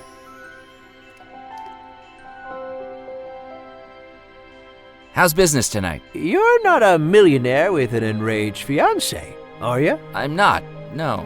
I didn't think so. Then business tonight is about as lively as a snail drinking decaf. The only other customer I had in here tonight was more interested in the provenance of fossils than the shiny stuff. Booked a private viewing, and then didn't buy anything. Can you believe it? The first time in weeks this shop gets a private viewing, and all they're interested in is bones. You sell fossils, too? I sell all the treasures of the earth. If it's under the ground and I can sell it, I'm interested. I hear Burke and Hare had the same philosophy. What are you selling? We specialize in jewelry and precious stones. Rings, necklaces, earrings, and brooches in this cabinet to my left. Gems, geodes, and fossils in this cabinet to my right. You'd be surprised at how much of an impact some stones can make. My family can tell you that. We also offer a free polishing service on all purchases from the shop. Just bring it in and we'll shine it up for you. Our little thank you to our loyal customers. How do you know what jewelry was purchased here? I handcraft everything this shop sells. I have an encyclopedic knowledge of our wares, Mr. McAllen, going back decades. What's the most valuable thing in here? I suppose that depends on how you value things, doesn't it? In dollars and cents? Yes, I used to value things that way.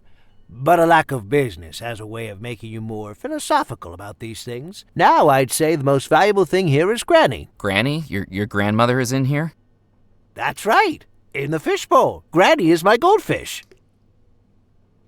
You named your goldfish Granny? Yes, it was the most wondrous thing. The same day my grandmother Bethesda died, I was out at the local fun fair, and I won this goldfish on the ring toss. When we got home, every time we mentioned Bethesda, that little fish jumped out of the water and back on in. We think Granny's passed on into that fish. What do you think? I mean this with no disrespect, but I think that's the craziest thing I've come across tonight, and I had a ghost bride trying to kill me. We all have our quirks. But don't goldfish only live for a few years? If she was your grandmother, she must have died sometime around the middle of the last century. Oh, yes, that's right. Each time the goldfish dies, Granny's spirit hops into a new fish. We must be on Granny number 44 by now. I'm looking for lost treasure. I'd say you found it. Everything inside these four walls is a treasure, handmade to the finest quality. I mean a specific treasure. The lost treasure of Belmore Manor. Well, if you find it, bring it in here for an appraisal. I'll give you a good price for it. But that's a pretty big if, isn't it?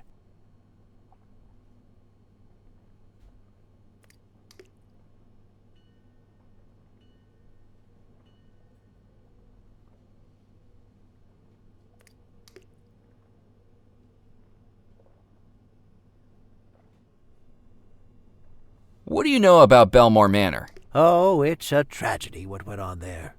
But I know what I think. Black magic. Black magic? That's right.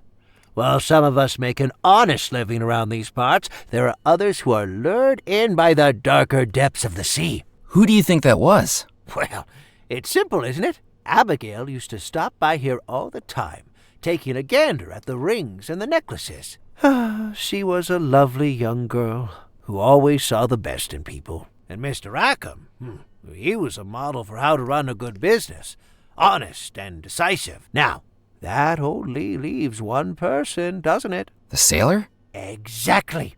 I'd heard rumors about black magic going on inside Belmore Manor. I think he was casting his spell on Abigail, making her fall in love with him. Why else would someone as rich as her want to marry someone like him? He certainly couldn't afford the rings and necklaces that caught her eye. I think, come the night of the wedding, she wised up. That's why she decided to marry Mr. Rackham after all, a much more responsible choice for the company.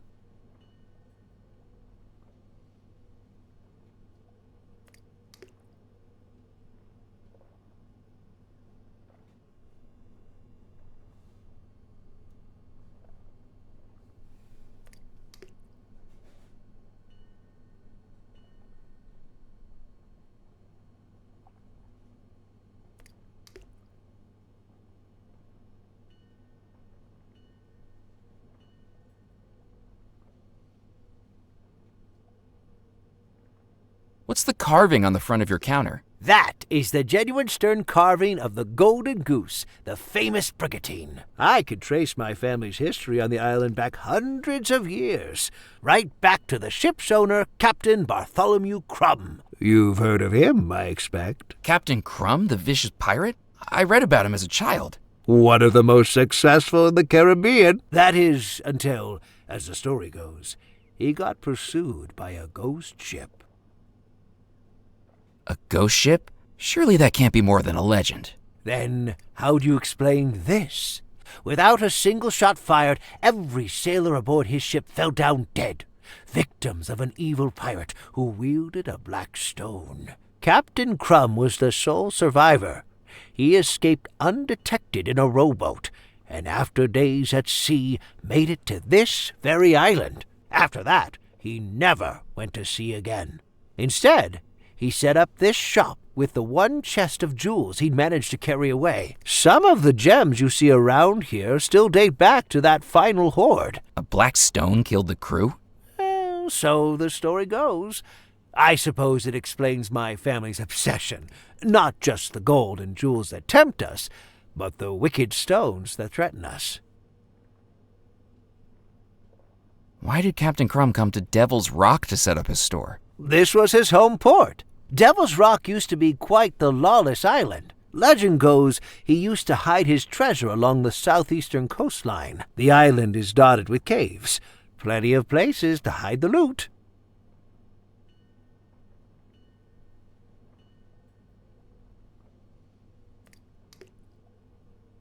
I think I'll just look around for now. I'm here if you need me.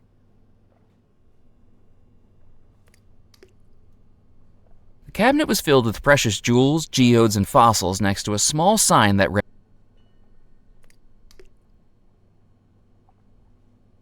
That wasn't going to work. I needed to think of something else.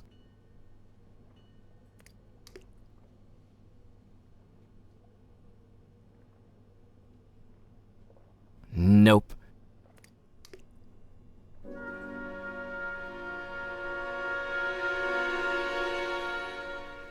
It was a manuscript that looked hundreds.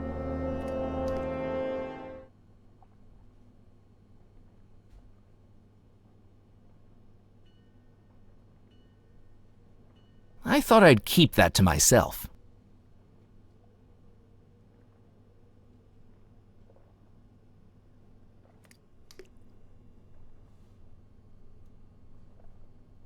I didn't think he'd be interested in that. Could you polish my brooch again? Hand her over.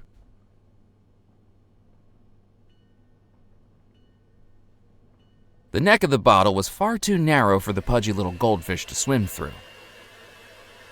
Robbing a jewelry store.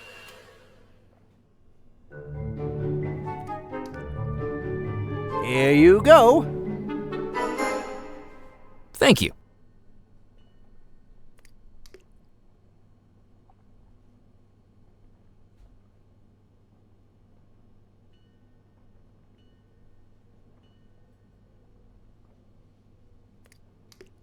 What a nice young man. Isn't he, Granny? I couldn't have put it better myself.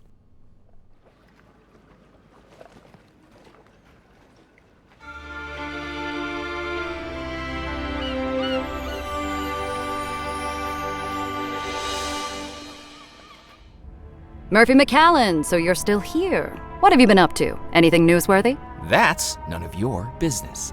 Don't think I've forgotten your trick with the telegram. Hey, it's nothing personal. Your business is my business, and my business is news. I'm Evelyn Stoker, editor of the Juniper Parish Gazette. No misdeed left unshared, no drama left unmonetized. Come on, work with me here, McCallan. I need something juicy. Committed any crimes? Uncovered any affairs?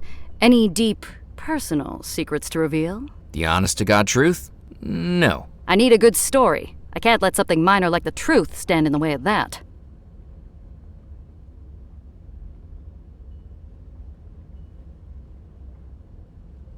I picked up the scissors. With her stunt at the bayou, I figured she owed me one. I picked up the twine. Maybe she owed me two.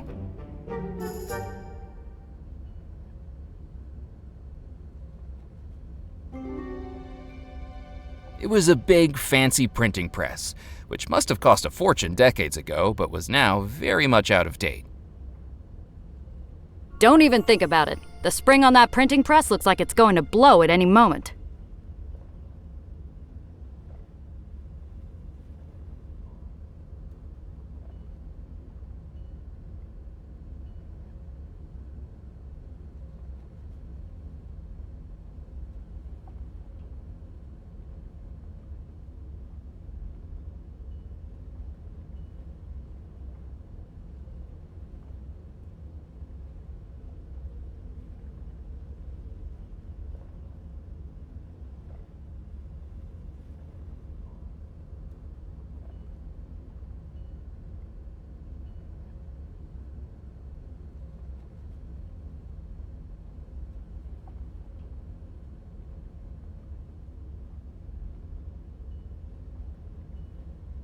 On the floor was a large canister filled with dark black printer's ink. Around it, the floor was stained with ink splatters.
I didn't want to get ink all over me trying to carry the canister around.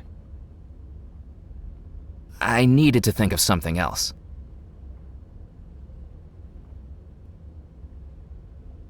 Nope.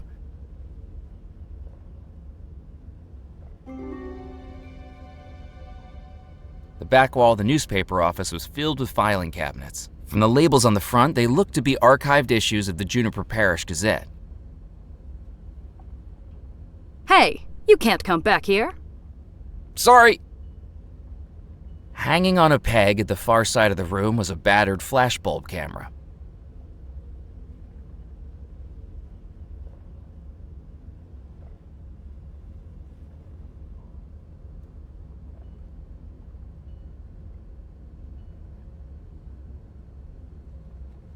Yes? Hi. What are you working on? One of the most romantic articles this newspaper's ever seen. Francois Fogg, Dead Nettle's local pharmacist, is reuniting with his long-lost love after 14 years apart, thanks to this newspaper's personal ads column. What a lovely story. That's right. She mailed in a letter she wanted printed. Her former sweetheart saw it, and now they're on track to see each other again. Eventually. Eventually? Well, that's a bit of an administrative issue. In the letter we received, she told him to meet her in her Texas hometown of Magnolia. Due to a tiny typesetting error, he's now on a 6-week voyage to Mongolia. But doesn't it warm your heart how far people will go for love?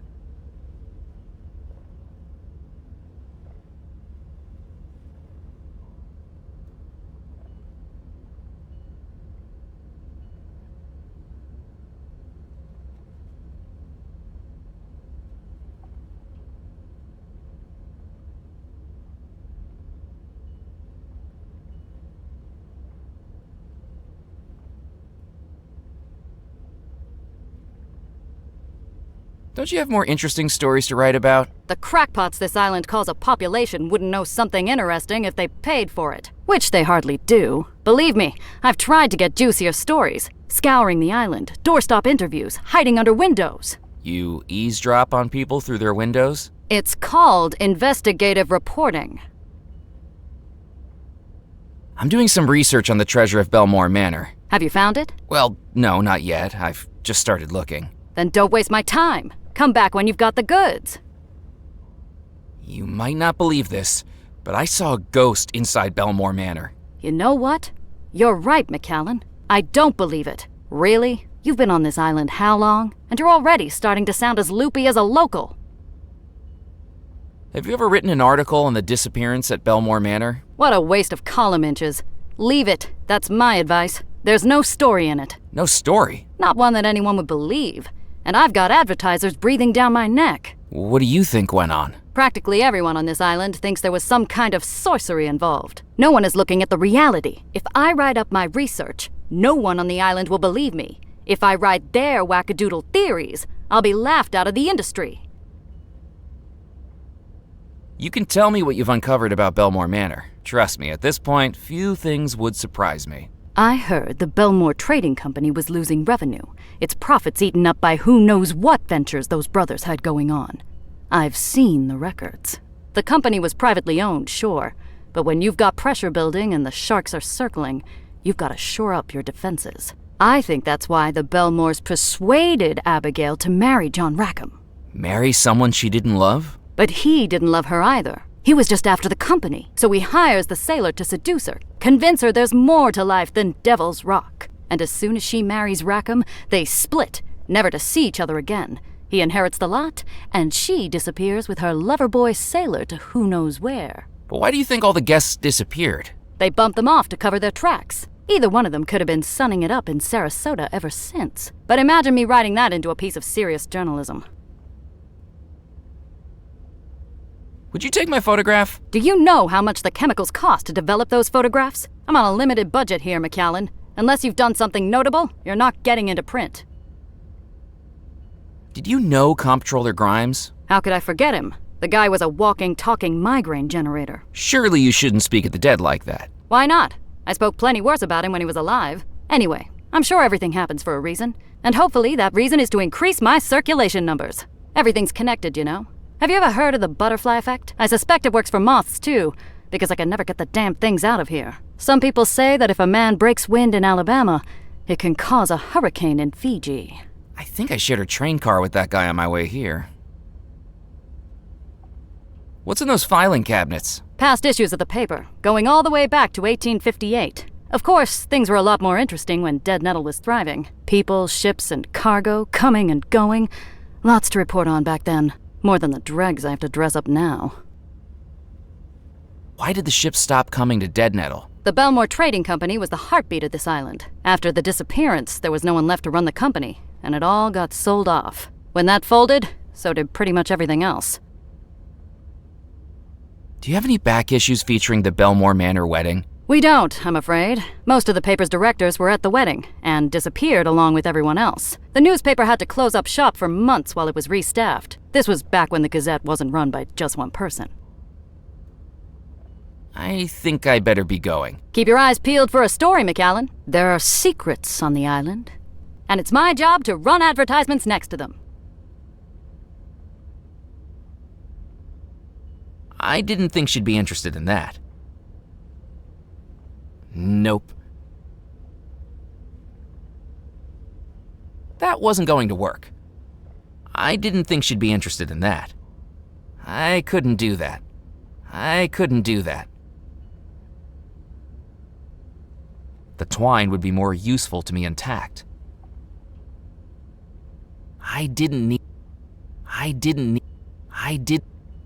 There may have been a coupon for a kazoo in the back of the magazine, but it would.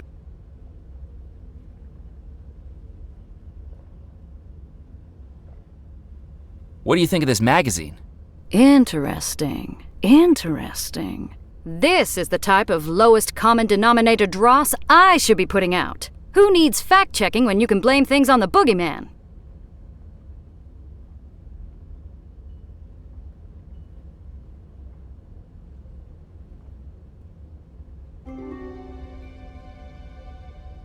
There was no way I was going to get past the newspaper editor to get it. Besides, I didn't know how to operate it.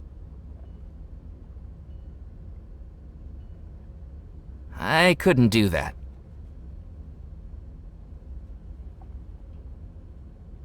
That didn't work. I didn't need to show her that.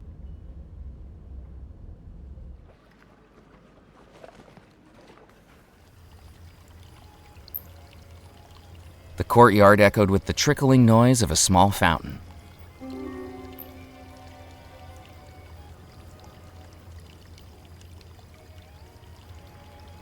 The maitre d' stood behind a tall podium, peering down at a ledger in front of him.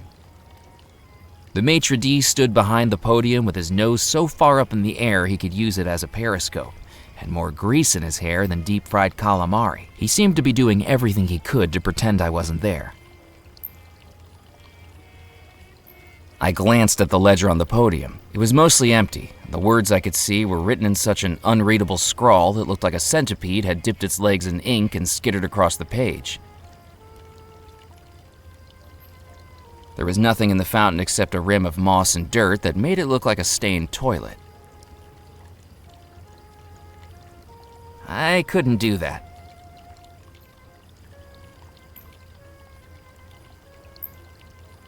Good evening. He looked past me like I was invisible, as though if he ignored me hard enough, there was a chance I'd disappear. I said good evening? I'm sorry, I didn't realize you were talking to me. There's no one else here.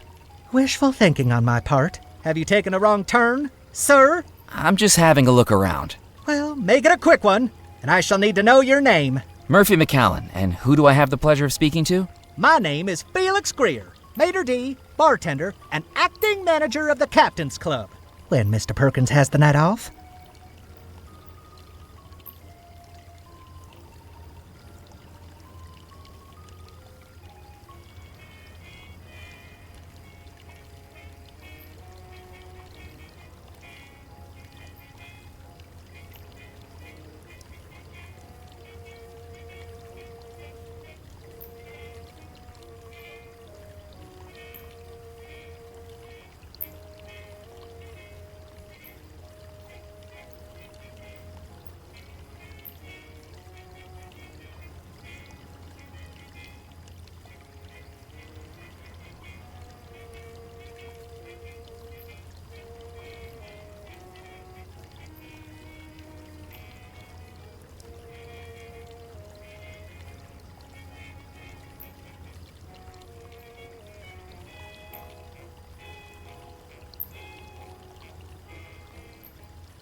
What is this place? This, sir, is the Captain's Club, a private members club for current and retired sea and riverboat captains. We are highly exclusive. Are you a captain? He asked with a smugness that told me he already knew the answer.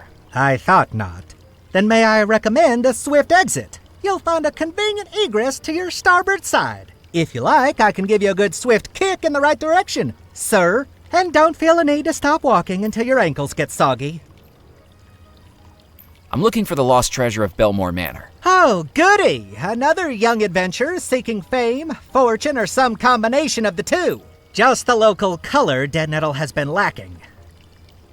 What do you know about the lost treasure? Do you think you're living in a storybook? Weathered maps, talking parrots, X marks the spot? Grow up, you silly boy. Captaincy is a noble skill that doesn't need to be trivialized with childish tales of lost treasure.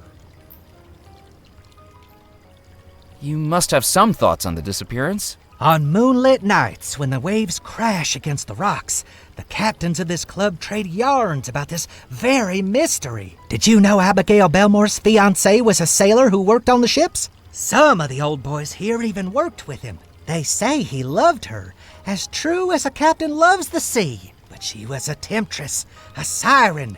She scuttled that sailor's heart, consumed by a voodoo premonition that she had to fulfill. More beautiful than a mermaid, and twice as fishy. What did she do?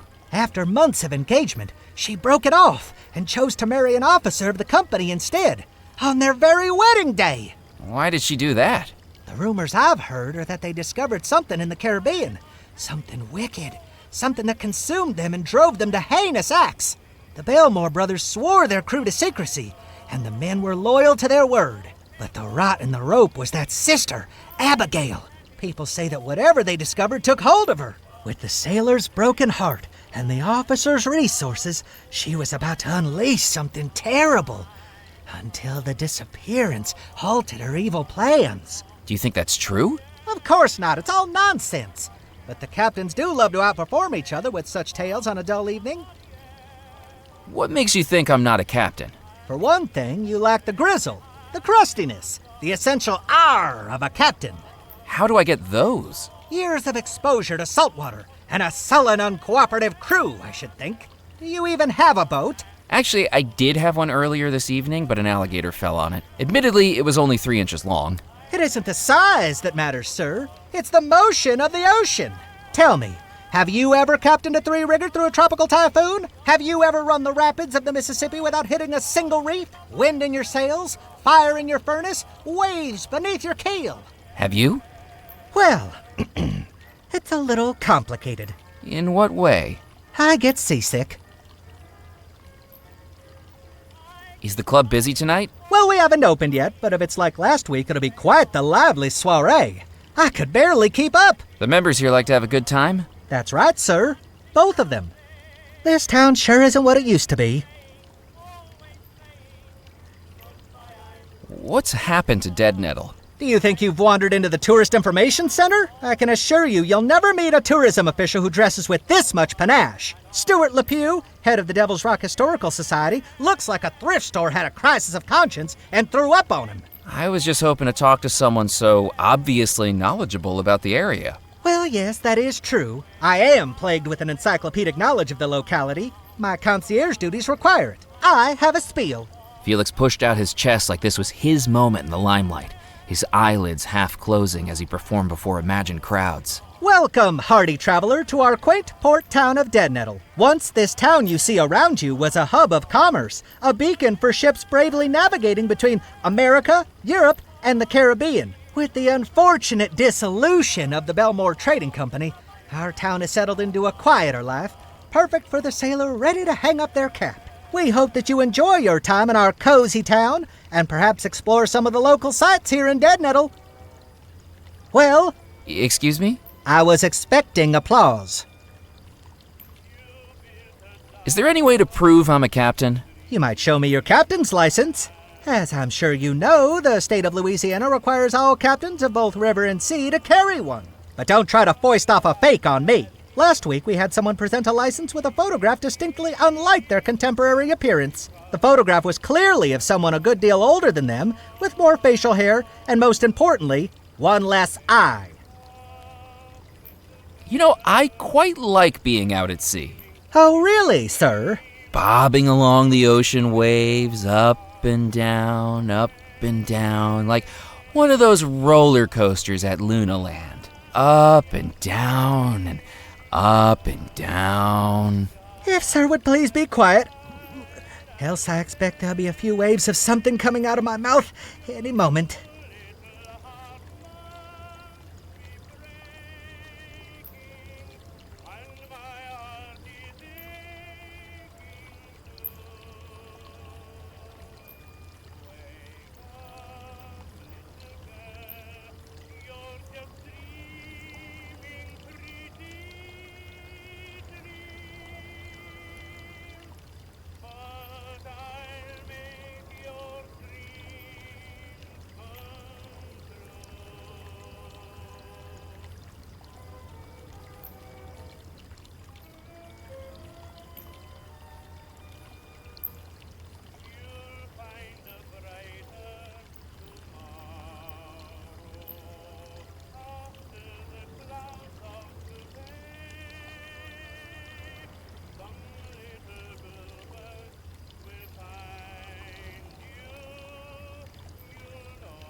I best be casting. Don't feel the need to rush. Without a photograph of me, there was no way he was going to accept it as proof of my being a captain. It was a fancy elevator with a curious layer of dust. You can't go up there. Members only.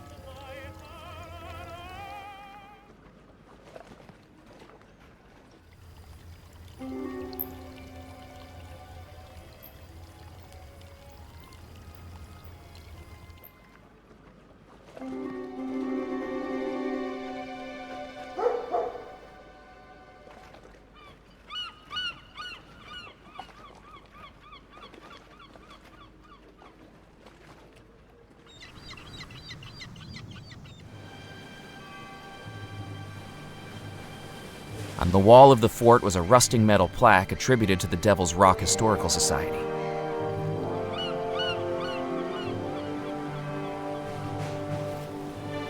The plaque read, Fort de l'Amour, no public access. For further information, on the tallest tower, it was like seeing a...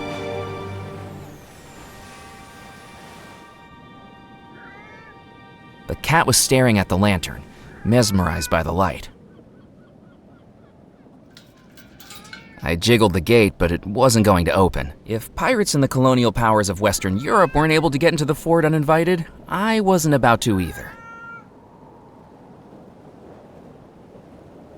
The metal gate was far too strong to open with the poker. The cat seemed too entranced by the light to notice me dangling a ball of twine out for it.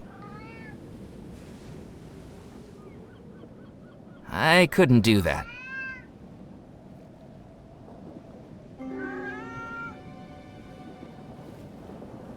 A coat of arms was carved in stone above the staircase. I couldn't get to the stair. A barrel marked... I could have tried squeezing my arms through the bars, but I already knew the barrel was too far. The cat wasn't going to be interested in that. I couldn't do that.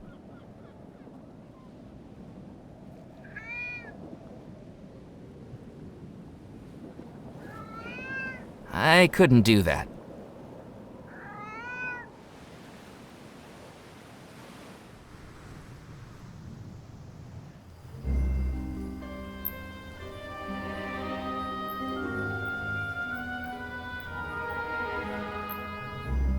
In the distance, I could see the island fort. The lighthouse light was off. The window looked into the church, if you could see through the decades of dust and grime.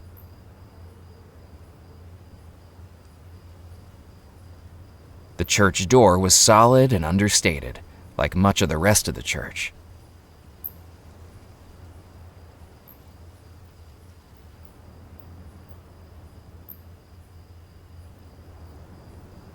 The inside of the church was silent and still.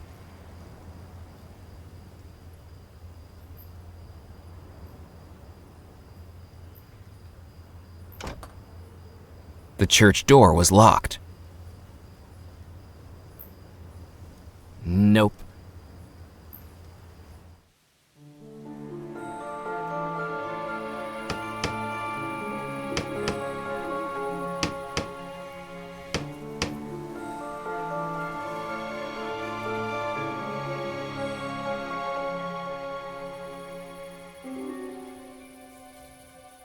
A rusty tin can sat on the ground.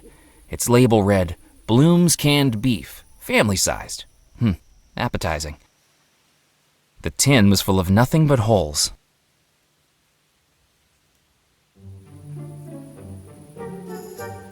An antique stove burned quietly in the corner of the tumble-down shack. I didn't need to warm my hands on the stove. It was already a humid night, and the fire was more useful at keeping bugs away from the shack than keeping anyone toasty.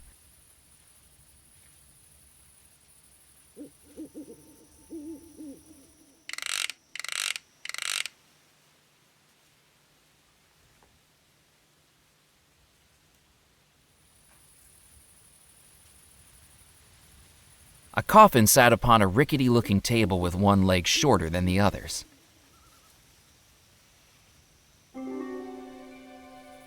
The graveyard was dotted with headstones, some old, some young, some legible, some not. The graveyard was dotted with headstones, some old, some... A shabby-looking coffin lay unceremoniously. I scanned the headstone.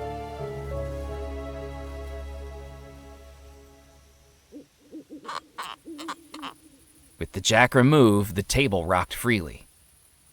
The coffin lid had been nailed down securely. I wasn't going to be able to open it.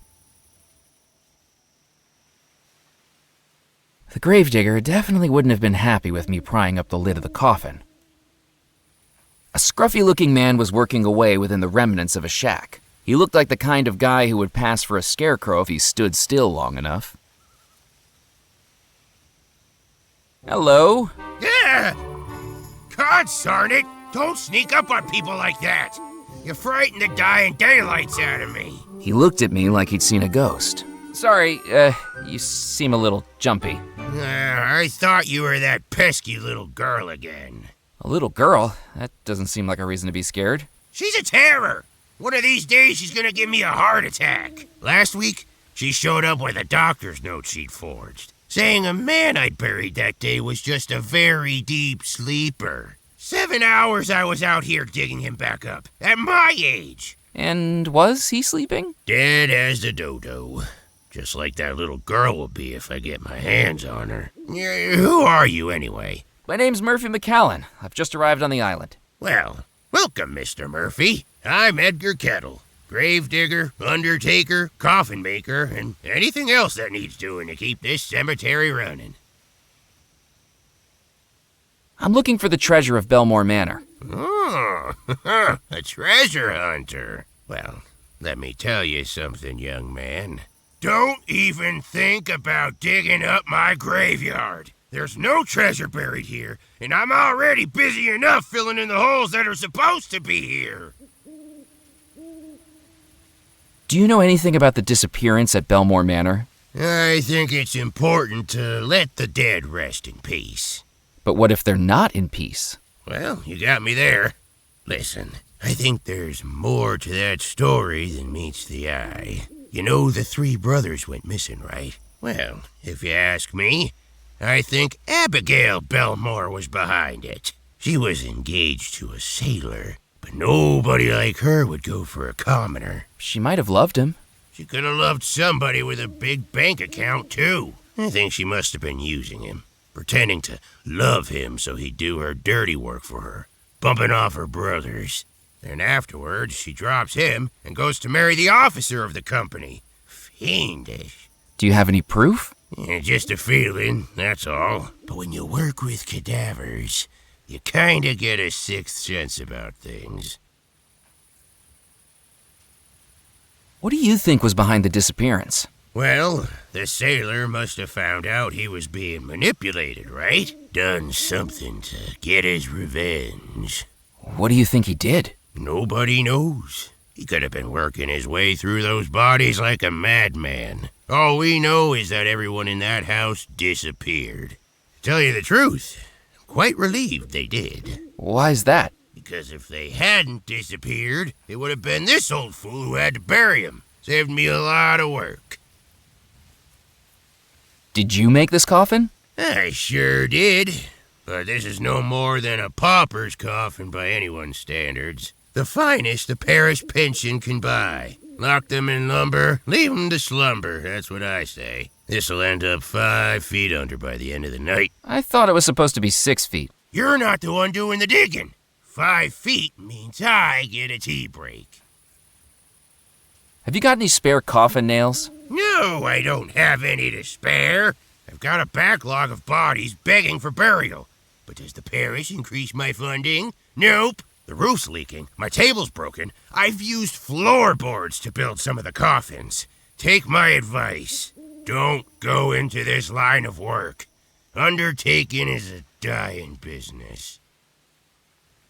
Do you think I could fit inside the coffin? Probably not. The gentleman inside might make it a bit of a squeeze. You mean there's a dead guy inside there? There better be. I can't afford to be burying empty coffins. Was the little girl named Mallory Wisp by any chance? That's her. The peril in a pinafore. She got the whole town thinking I was burying people prematurely. I walked past the school the other day, and they'd made up a jump rope chant about me.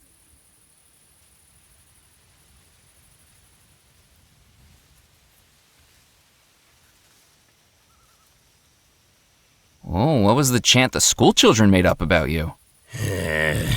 Edgar, Edgar, crazy feller, just be careful he don't get you. How many bodies did he strive to bury while they're still alive? 1, 2, 3, 4. I wasn't looking for audience participation. Sorry, I got carried away. Just like you with the burying. Have you ever accidentally buried someone who was still alive? Has someone been making accusations again? No, just making conversation. Well, not that I know of. When you think about it, how would I know? Shouts for help, desperate shaking of the coffin. Look, I haven't sealed anyone up who was chatting with me, let's put it that way. I usually check for signs of life, but everyone takes shortcuts sometimes, don't they? I deserve some rest in peace, too. Knock, knock. Who's there? Hopefully not the guy in the coffin. Not funny. I best be running along. Don't drop dead. I don't want anything else on my to-do list.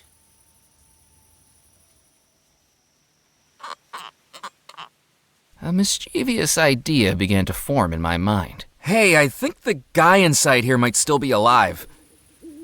And why would you think something like that? The coffin was just shaking around. Maybe you should open it up. Well, I didn't see it move. The gravedigger had me in a conundrum.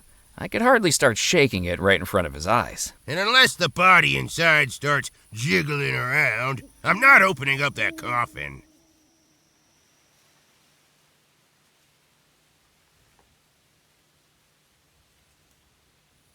I couldn't do that.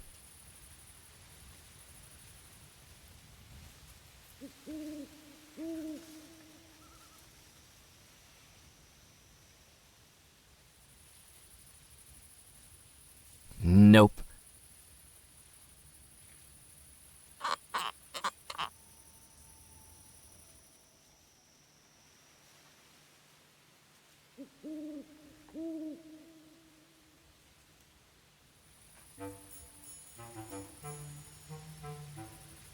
I tied the twine to the uneven table and took up a hiding spot behind a nearby wall.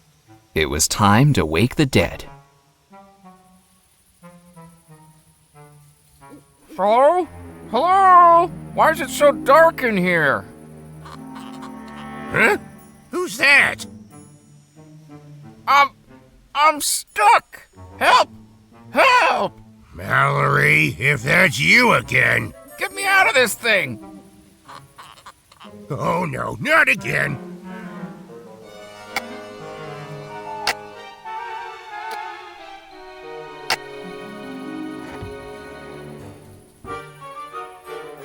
Mister, are you okay? I'm so sorry. I was told... Mister? Oh, God darn it! Next time I see that girl, I'm gonna have a peewee-sized coffin all ready for her. A few hours locked in one of those should adjust her sense of humor.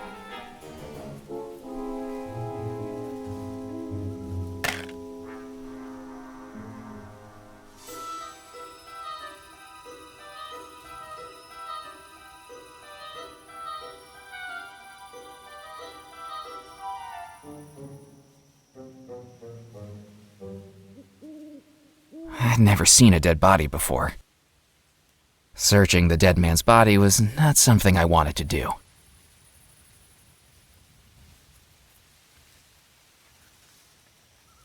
Nope. That wasn't going to work. That wasn't going to work.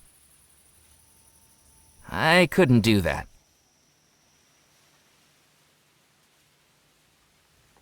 I couldn't do that.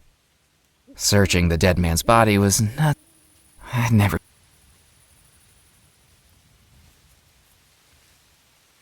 Now that I'd looked upon the lifeless face of Comptroller Grimes, it didn't feel appropriate to give his coffin a wiggle.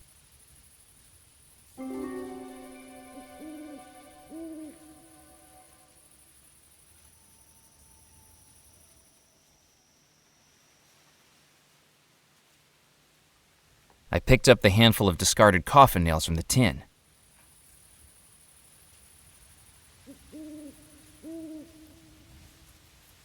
I placed the coffin nails in the gree-gree.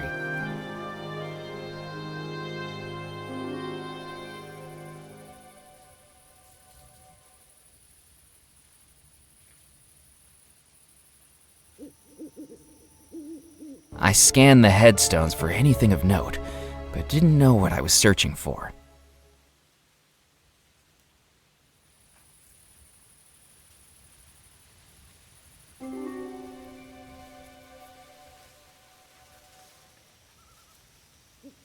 I scanned the headstones for anything. I scanned the headstones for anything of note.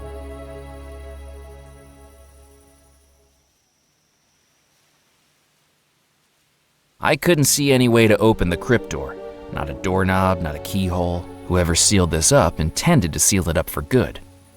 Embedded into the stony hillside was a large, intricately carved crypt with a decorative geometric pattern on its stone doors.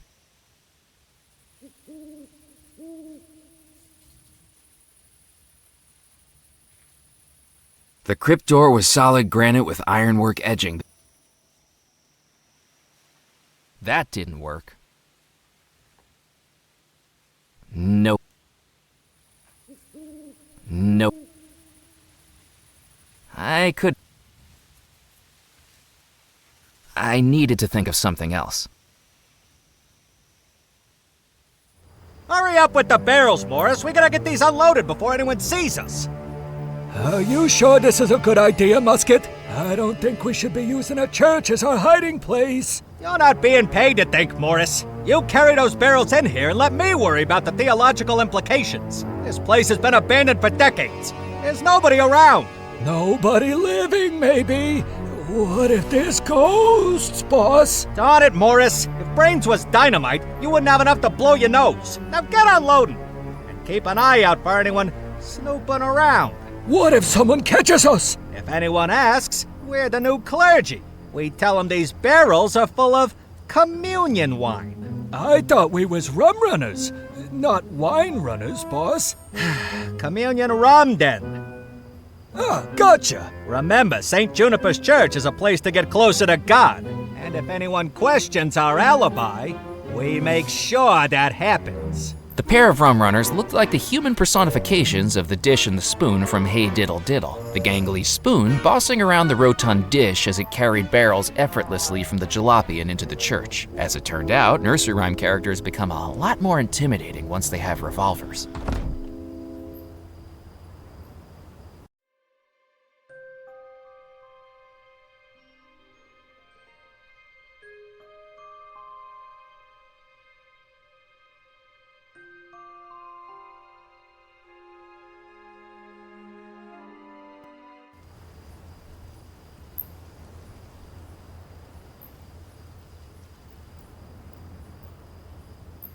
The barrels were far too heavy for me to lift, though that gorilla of a rum runner had been picking them up like they were cotton balls.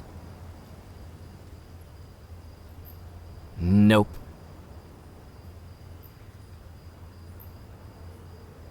Nope. The noise of smashing barrels definitely would have alerted the rum runners. I would need to be less heavy-handed. I needed to think of something else. I didn't need... The barrels were far too... An old jalopy was parked up outside the church, its flatbed filled with barrels. The jalopy door was locked. How ironic that the rum runners would take care not to be the target of criminality. The car's horn was attached...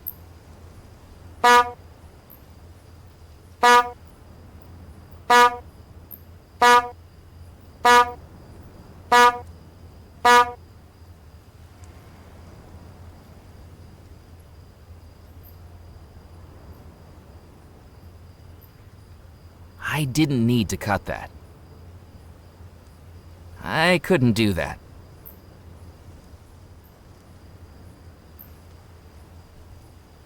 Nope.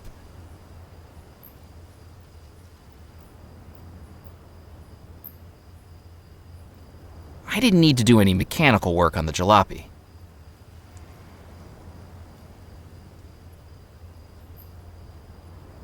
Nope.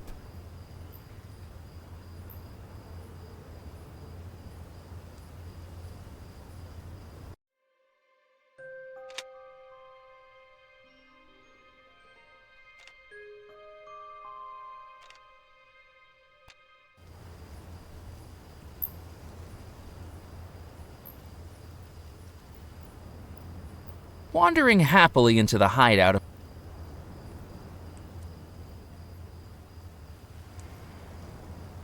that wasn't going to work. That wasn't going to work. I needed to think. That wasn't. The taxidermy. Nope. I couldn't do that. The fish was already ripped open along the seam.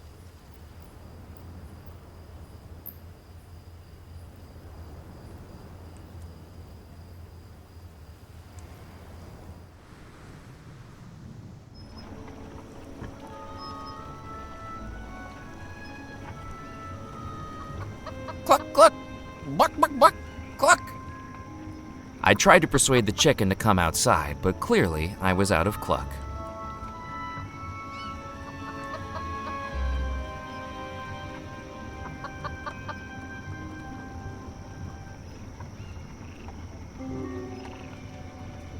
A pile of rotting wood lay at the side of the path. The wood was old and rotting. It wasn't going to be of any use. And who knew what critters might have made their homes inside the pile? The mill incorporated a wooden water wheel that turned in the current of the water channel, presumably driving some kind of gear inside. The inside of the lumber mill smelled like sawdust and grease. Judging from the overgrown weeds, it clearly hadn't been used in a long time, and yet the lights remained on. I picked up the auger from the tool shelf.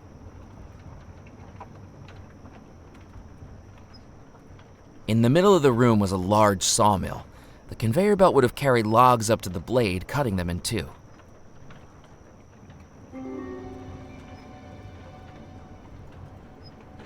Lubricating the beam so it rotated. If I touched the grease with my bare hands, I'd be spending hours trying to wash it off. That didn't work. That didn't work.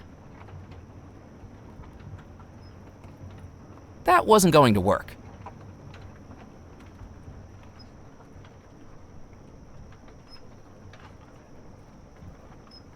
I needed to.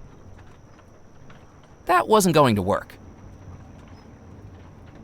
I looked over the machine, but I couldn't find a way to turn it on, if it even still worked.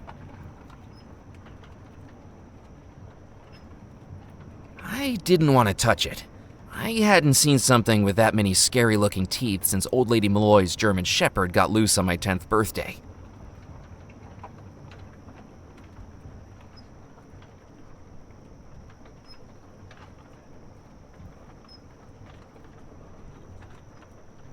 The hatches were locked.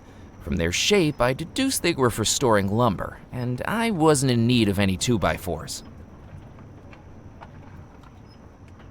The beam looked to be driven by the water wheel outside. From the multitude of wires fanning out from the top, it was presumably hooked up to a generator. On the wall hung The saw blades were rusted, dull, and would surely have precipitated the need for a tetanus shot. Each of the electric cables in the room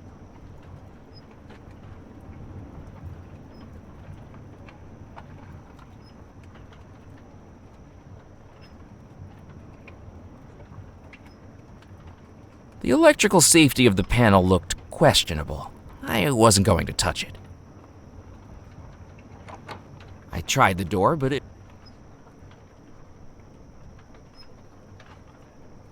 I didn't need to cut that.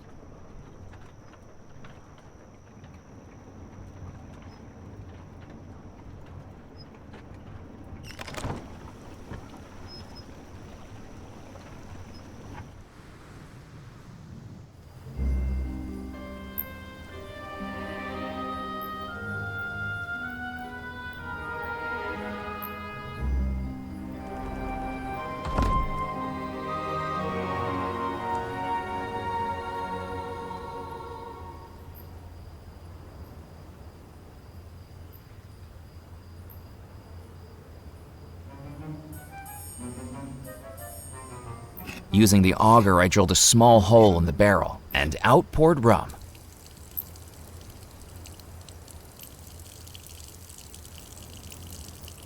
The gree-gree would get doused if I placed it directly.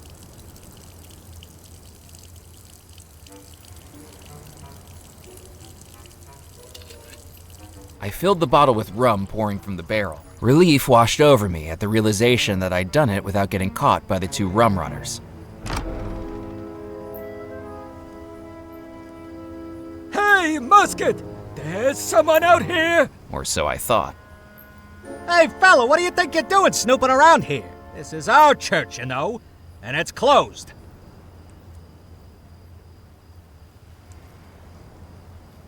I'm just here to do some praying. Mainly praying that I get out of this situation without a puncture wound. He's being a wise guy, Musket. Time to fill him full of lead. But boss, it's bad luck to bump someone off in a churchyard. Now, where'd you hear a nonsensical thing like that? I thought churches was hallowed ground, where sin and immorality would face supernatural punishment in this world or the next. Where do you get this stuff from? I told you, I do the thinking in this partnership.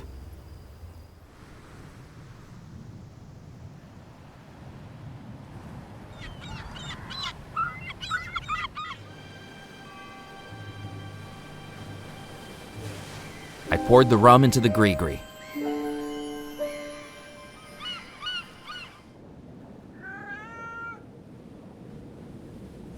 I needed to think of something else. The gate was too well set into the thick... The cat wasn't going... I didn't need to blow on that. I didn't need...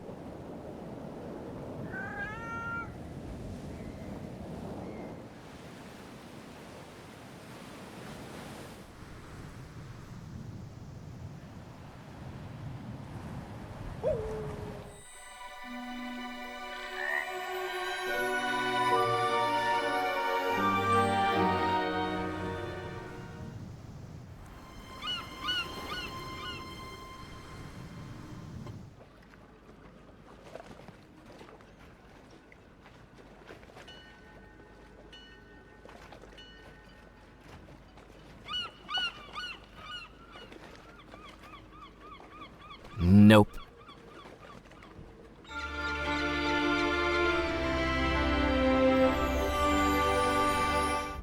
Anything to report? I'm keeping my eyes open. Yes? Hi! I've got a story for you. A big one.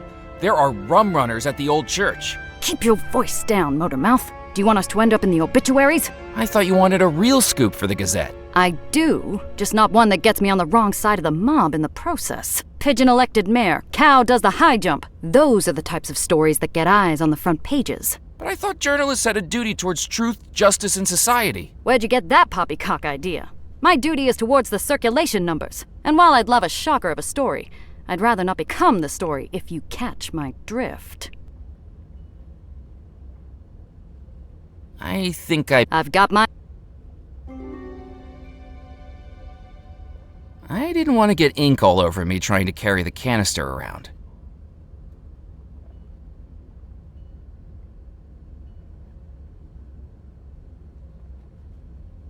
I didn't think she'd be interested in that.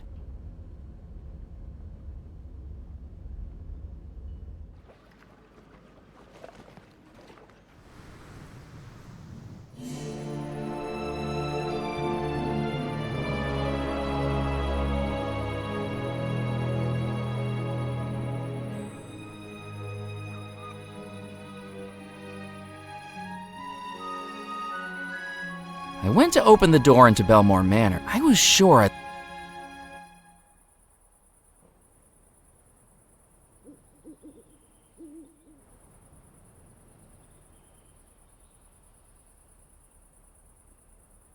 I didn't need to cut that.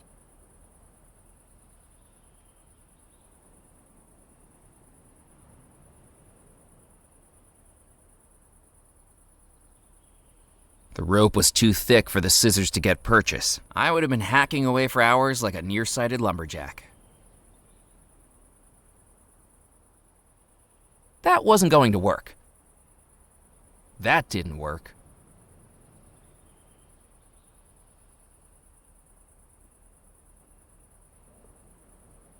The wheel was too heavy to move.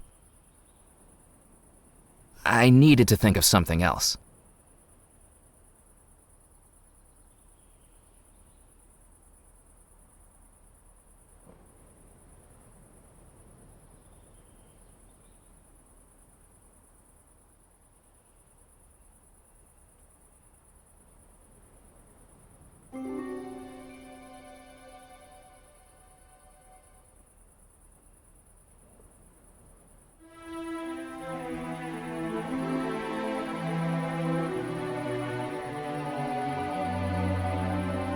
I didn't need to blow on that.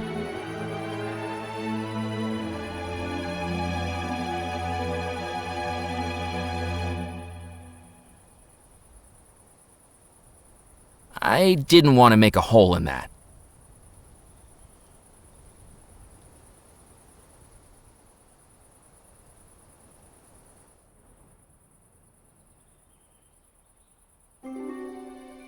From the ground, I didn't have a clear view through the balcony doors, but that didn't stop me from knowing the dark magic that went on beyond that broken glass.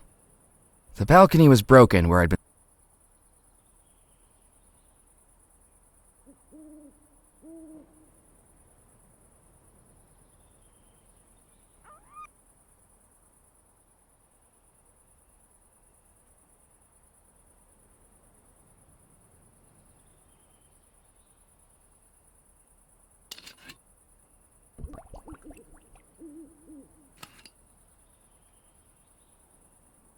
I filled the bottle with pond water.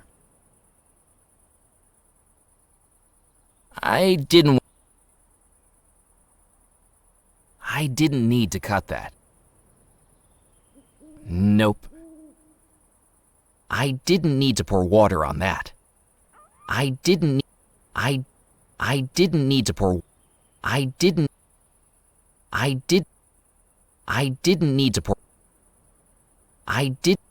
I didn't need to pour water on that.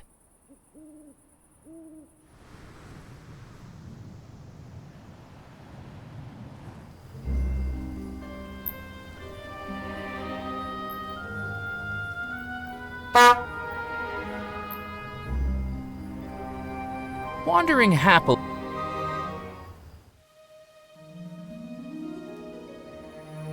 The tin was full of. Hello, Edgar. Yeah! Do you know there are a couple of gentlemen up by the church? Rum runners, they are. Dealing with them's not in my job description.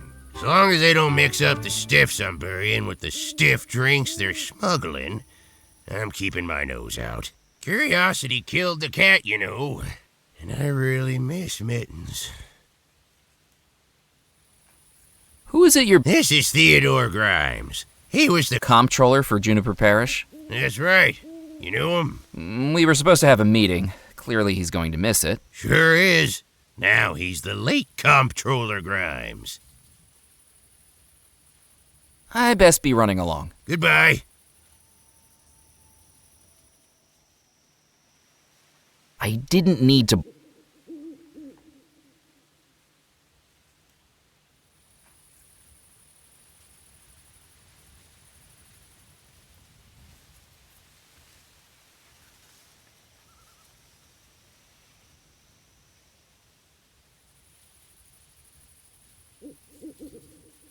I didn't need to blow on that.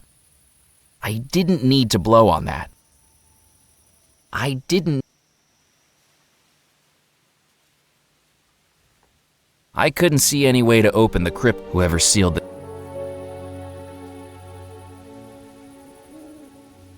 Embedded into the stony hillside was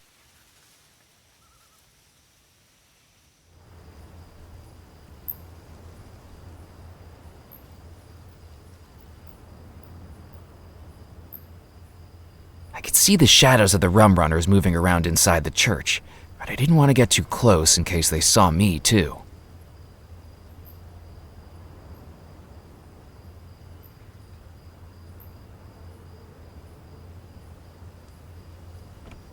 The jalopy door was locked.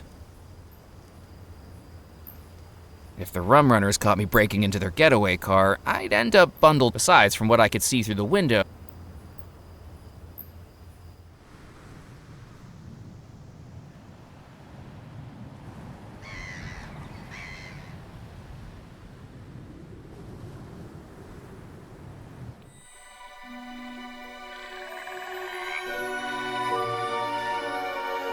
I may have been new to the bayou, but even I knew that plunging my hand.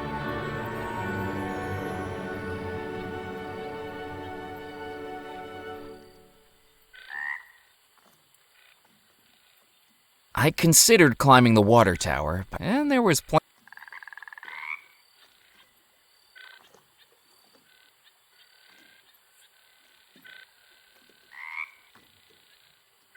That didn't work. The burlap sack was too thick to cut through with scissors.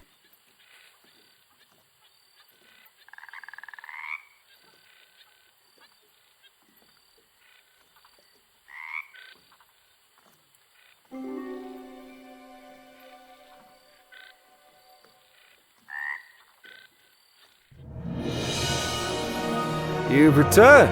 Have you found... Not yet. I'm going to...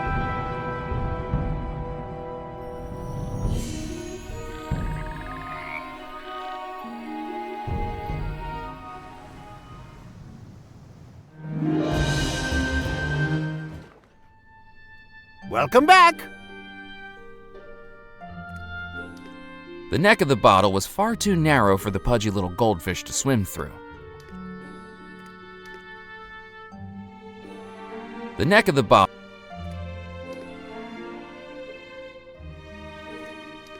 I didn't want to make a hole in that. I thought I'd keep that to myself.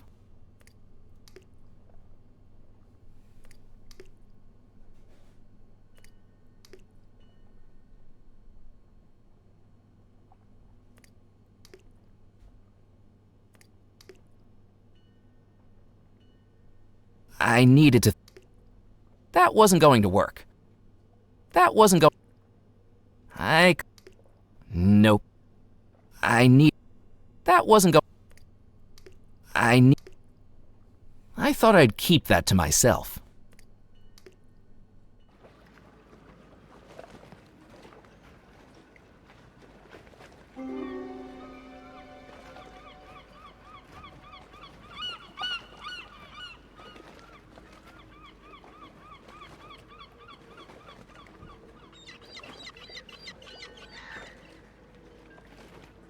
The puppet show hadn't started yet.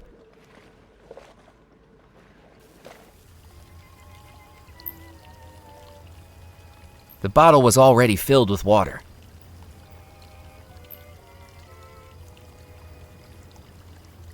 I needed to think of something else. I had nothing else.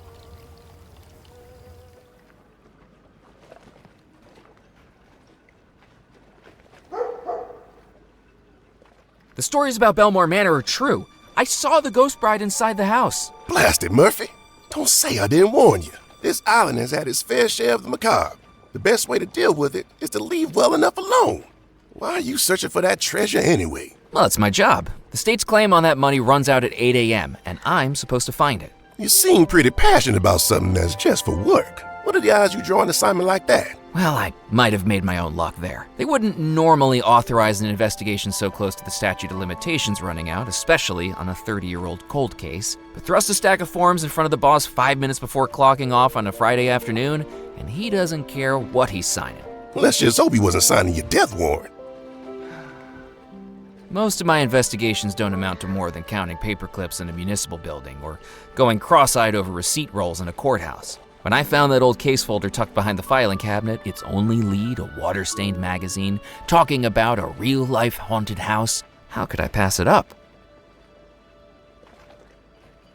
I spoke with Dr. Moray. He thinks we can make contact with the ghosts. Moray is a charlatan and a fool.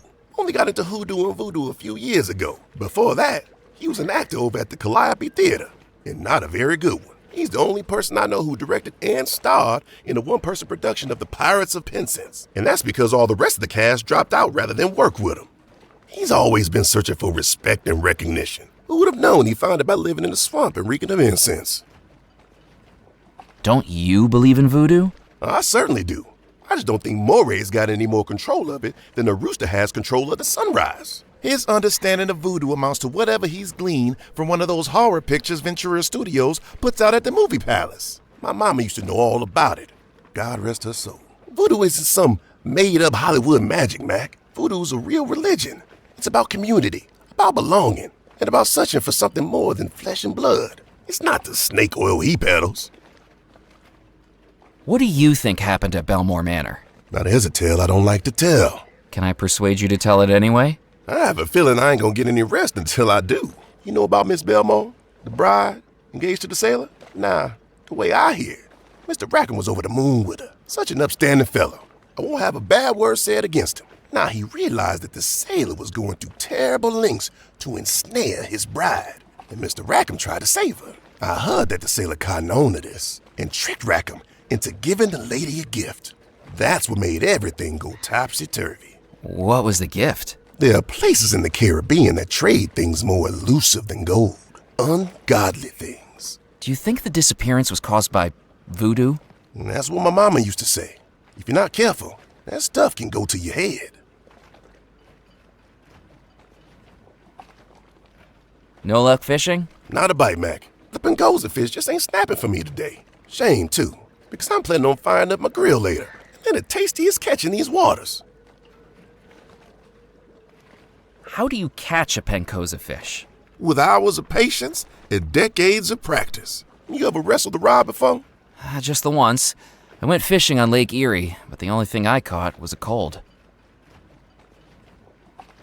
Why won't you hear a word against Mr. Rackham? He gave me my first work on this island, right here on these docks. And I'm still here to this day. He may have worn a scowl, but you don't judge a banana by its peel with people like him, Mac. When I looked into his eyes, all I saw was ambition. What work did you do? Loading and unloading the ships that came in. Of course, they just don't do that anymore. Dead Nettle's a forgotten town. Maybe that's for the best. What do you do with the fish you catch? A couple I save for myself, and the rest I sell to the captain's club. They fancy them up with lemon lobsters, slawfish, something or other. But everyone knows the best way to cook them is to grill them. Catch you later, Ned. See you around, Mac. Ned's knife was stuck in the wooden... Hey, Ned, do you mind if I borrow your knife? If you need it, Mac, just bring it back to me later tonight, would you? If I'm lucky with my catch, I'll be firing up the grill. You're invited to join me, of course.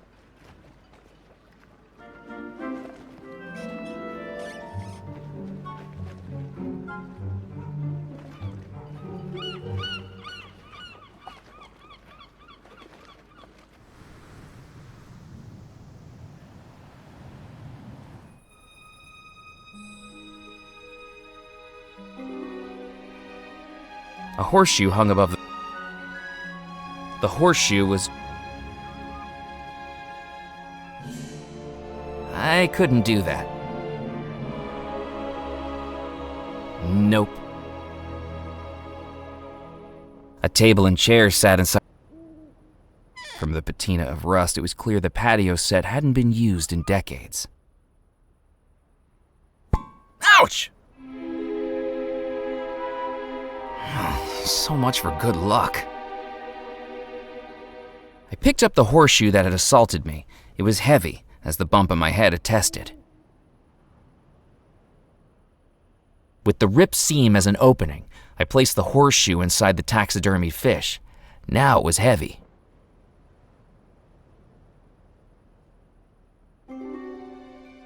It was the full moon. I didn't think I'd ever seen it glow so brightly before.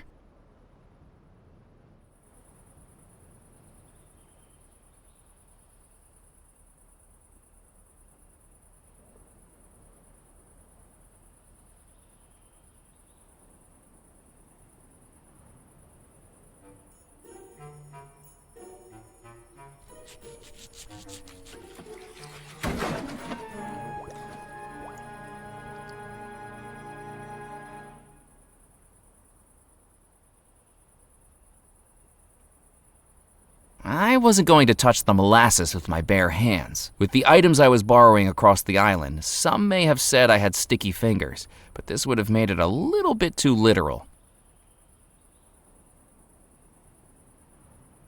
Nope. I didn't need to pour water on that. Nope. That wasn't going to work.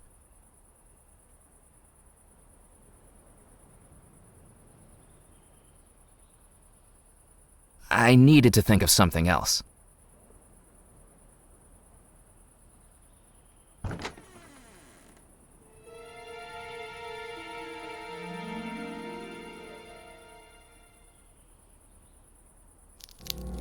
I reached up to the cow skull and dislocated its grisly jaw.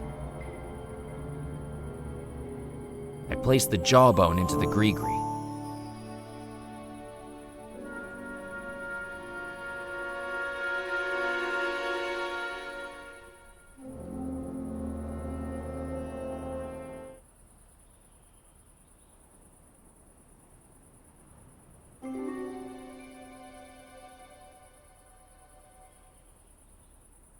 I couldn't do that.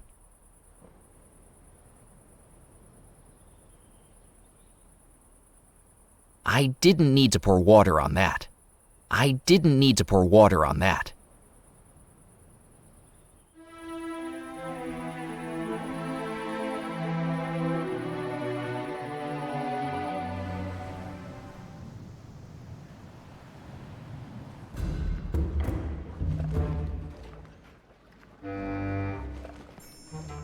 Would you like this back, Ned? That's all right, Mac. I don't need it at the moment. You keep it for now.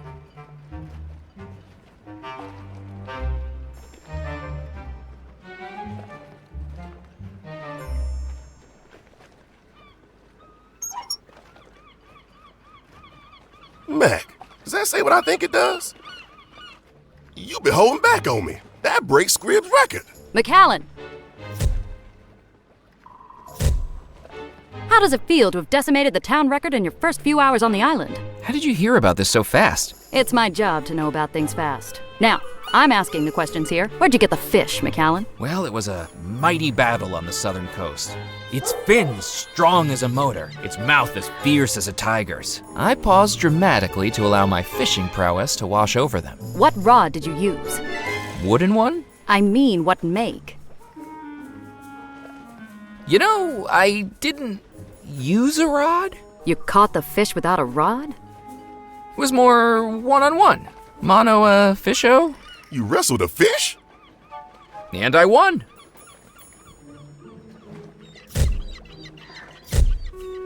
Well, as much as it pains me to say it, you're the cover story in the next edition of the Juniper Parish Gazette. And this is why I'm not getting a Pulitzer.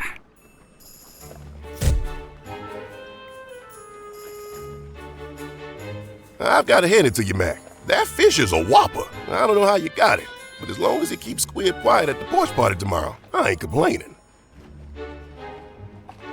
I'd had enough of I decided to leave.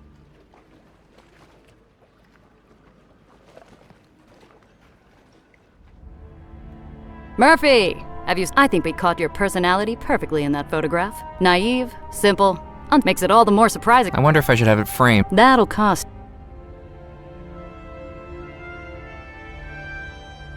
Hey, those cost money, you know. But it has my photograph on it. The Do Not Serve board down at Spinelli's bar has my photograph on it. But that doesn't mean I can just pick it up and walk out with it, does it?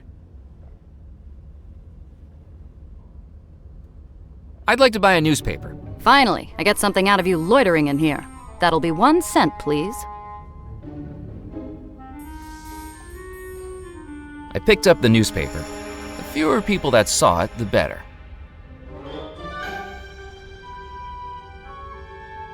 The headline read, "Island Newcomer Breaks Fishing Record," with my photograph printed in black and white.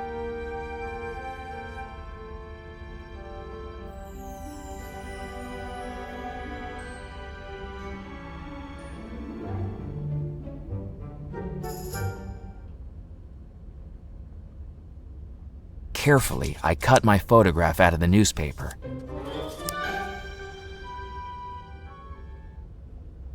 I was going to need something.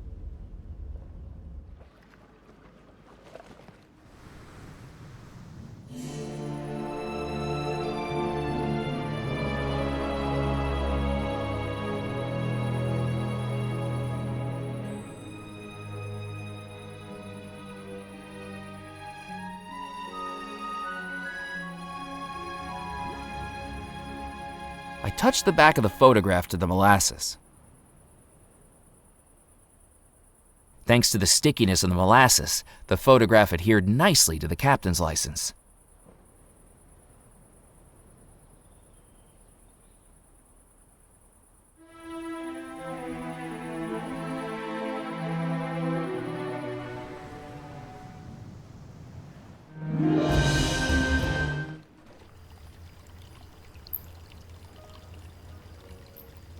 My credentials.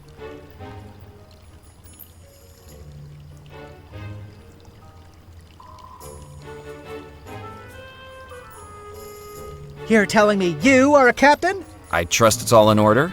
I thought you said your name was Murphy McCallan. That's right. Then why does this say Captain Knott? It's a pseudonym for marketing purposes. You've got to stand out nowadays. A cool name's a good way to do that. You didn't think Captain Hook was called Hook before the hand incident, did you? What would the odds of that have been?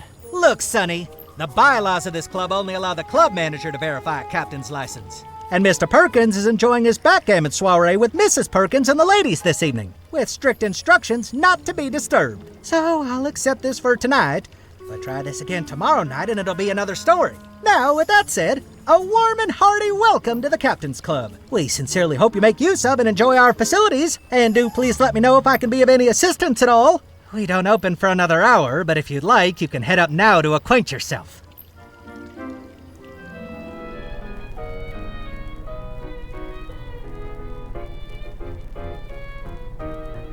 I picked up the cube of billiard chalk from the edge of the table. I placed the chalk into the gree-gree. The room was dominated by a large wooden billiard table, its hand-carved Baroque cabinet, an elegant glass panel. The cabinet was locked. There was a small electric. It was a door leading out onto the balcony.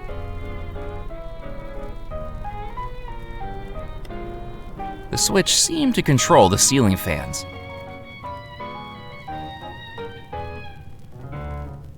That didn't work.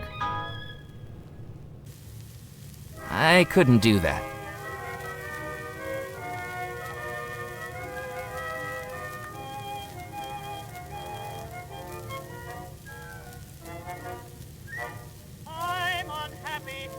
The ceiling fans were off. The ceiling fans were off.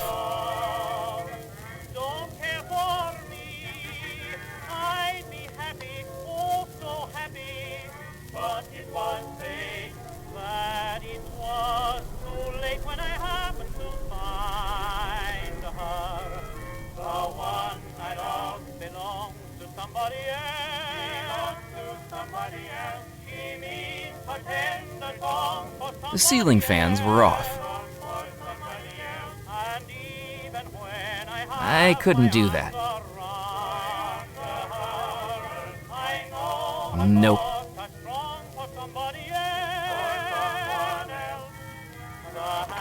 The door was locked.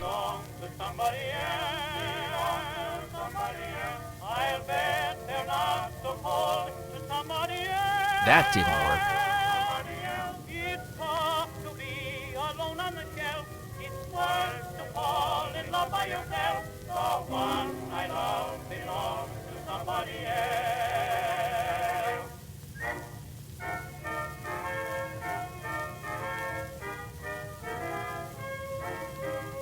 While I was trapped on Devil's Rock, a map of the world wasn't going to be much use to me.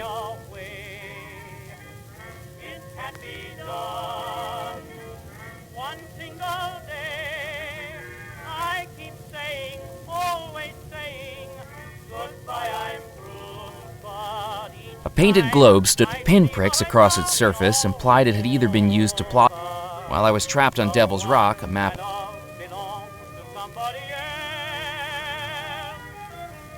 That wasn't going to work.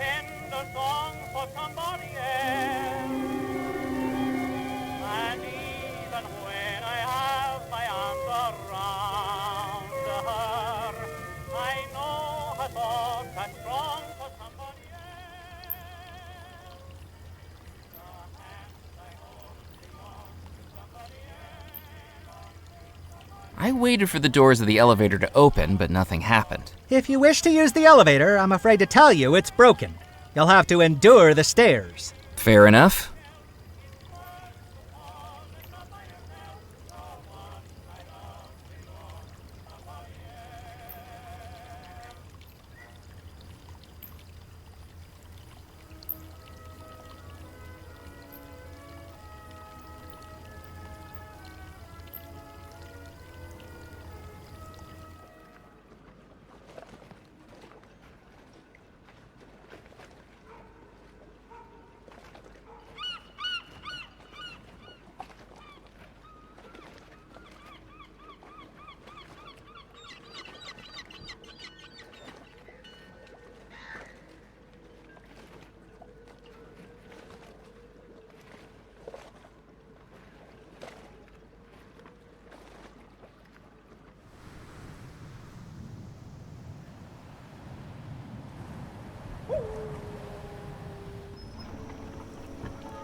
The blast of air may have dislodged some feathers, but there was no chance of them flying out the small opening. I needed to lure the chicken out.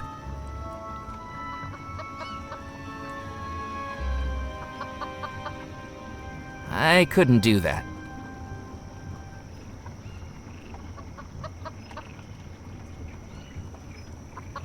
I couldn't do.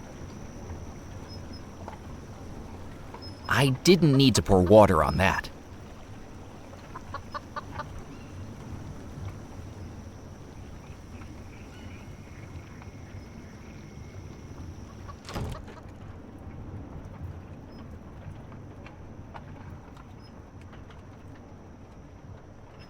I needed to think of something else.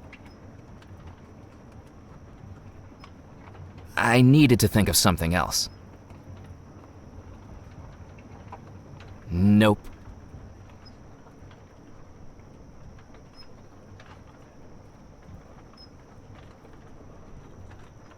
I didn't need to cut that. I didn't need to cut that. I didn't need to cut that. I didn't need to cut that.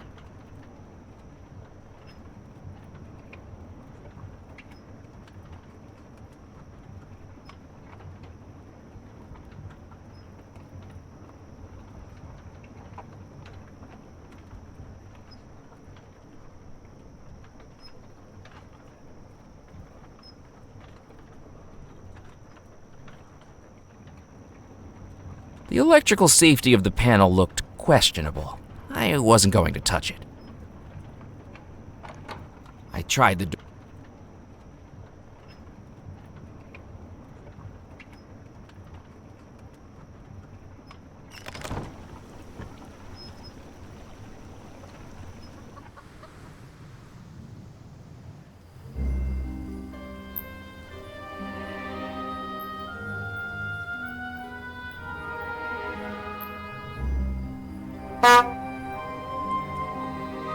I couldn't do that. I didn't need to cut that. I didn't need to cut that.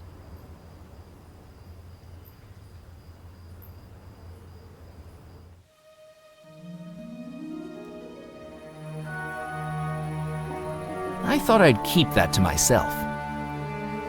I didn't need to pour water on that.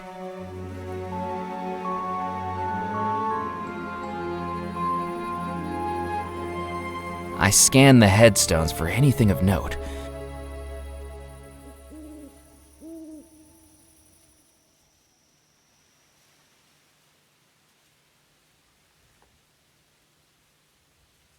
I didn't need to cut that.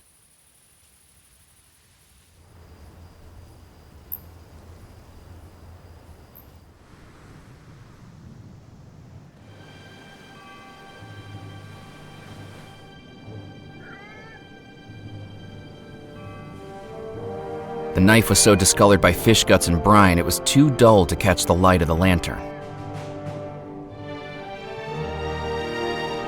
That didn't work. With the newly polished brooch gleaming, I angled it towards the lantern, catching the light and reflecting a red beam on the wall. I took a handful of the spilled gunpowder. I placed the gunpowder into the gree-gree.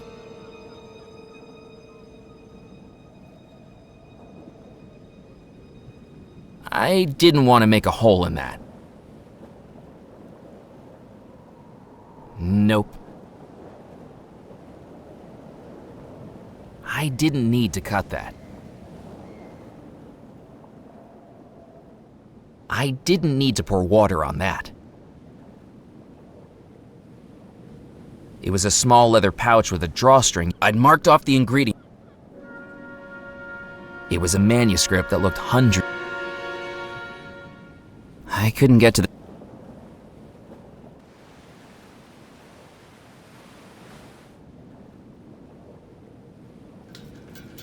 I jiggled the gate, but it wasn't going to open.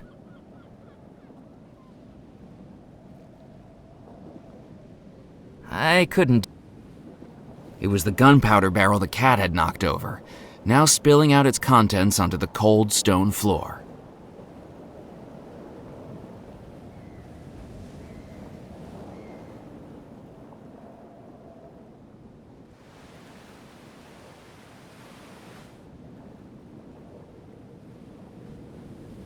That wasn't going to work. I couldn't do that.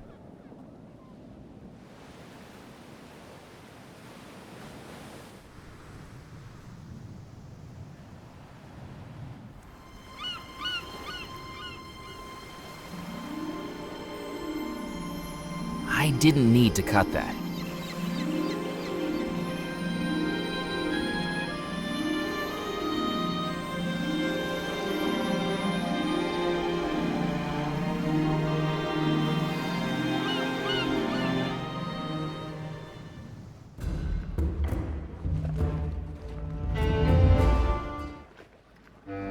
I decided to leave Ned.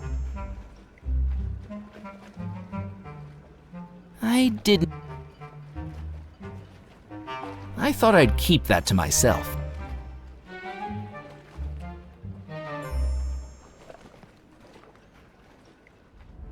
Anything to report? I'm keeping my eyes open. Evelyn seemed... I didn't need to...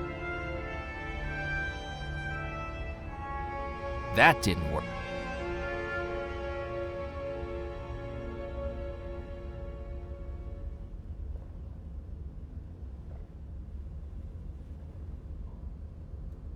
I didn't need to... I didn't think she'd... I didn't think... It was a small but sharp fishing knife. It was a small metal tool used for drilling holes by hand. It was a screw jack, the type I'd normally see being used to hold up a motor car when changing its tire. It was a pair of handheld bellows used for stoking a fire. It was a ball of rough twine. It was a pair of scissors from the newspaper office.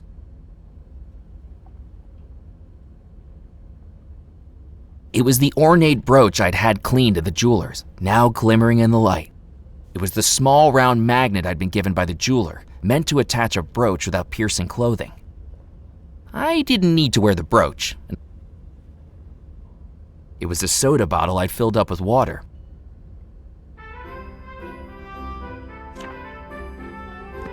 It was a riverboat cap. It was a strong metal poker with a narrow point at one end. That wasn't going... That wasn't going to work. Nope. I couldn't do that. That wasn't going to work. I need...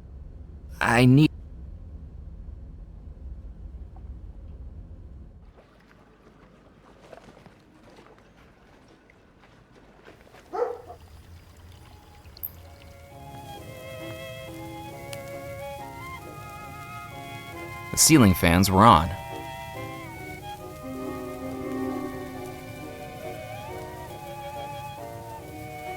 While I was trapped on Devil's... A painted globe stood at the top at the pinpricks across its surface.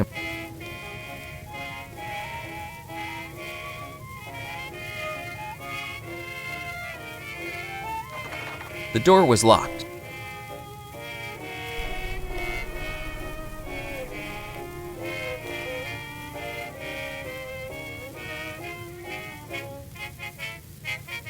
The ceiling fans were off.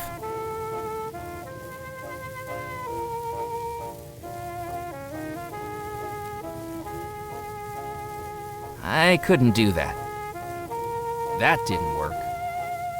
That didn't work. While I was trapped on... That wasn't going to work. I couldn't do that.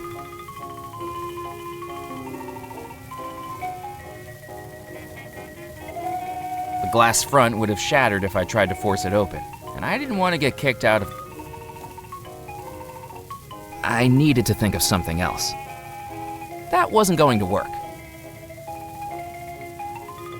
That didn't.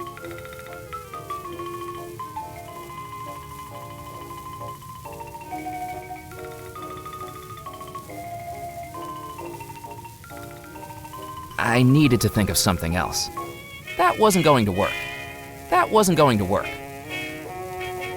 That didn't work. While I was trapped on...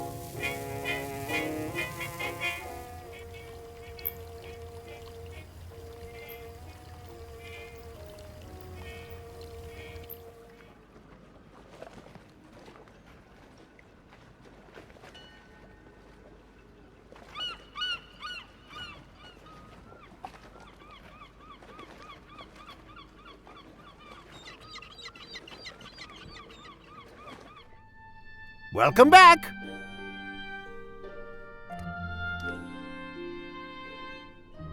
There was something intriguing about the manuscript, but I wouldn't have known what I was looking for with the microscope. There was something intriguing.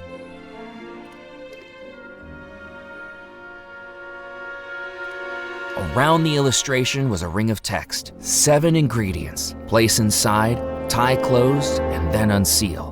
Within the focus, what may hide, this spell will soon reveal. It was a manuscript that looked... It was a manuscript that looked... At the center of the it was a pair of feathers, both black. It was a manuscript...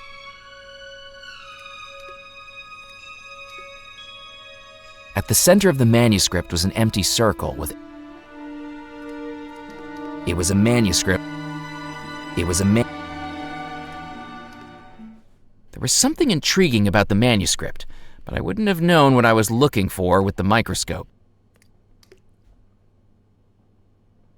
I didn't need to look at that more closely. I didn't need to blow on that. I didn't need to show him that. I didn't need to blow on that. I didn't think he'd... I didn't need...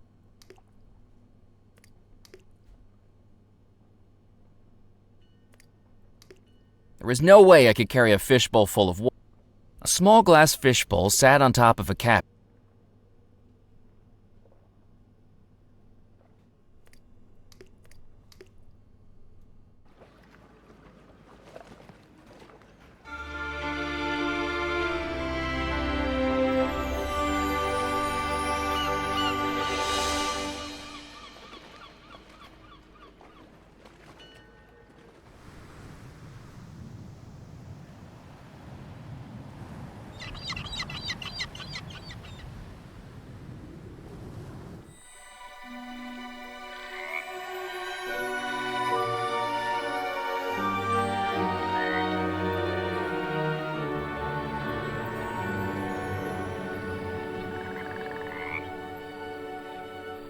With the gator disposed of, I turned my attention to the sack hanging from the crane. There was no apparent way to open it, but by the feel of it, it seemed to be filled with some kind of grain.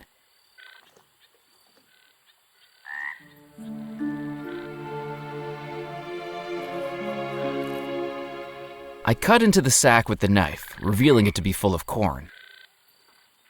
I took the corn from the sack.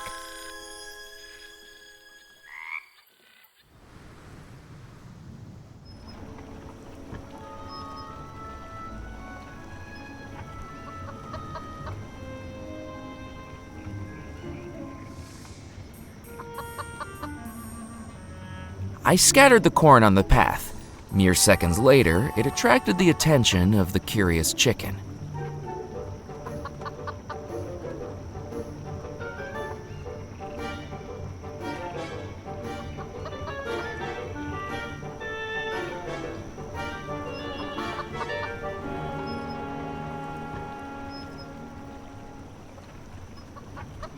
If the chicken didn't want me to touch it, perhaps a blast of air could do the trick.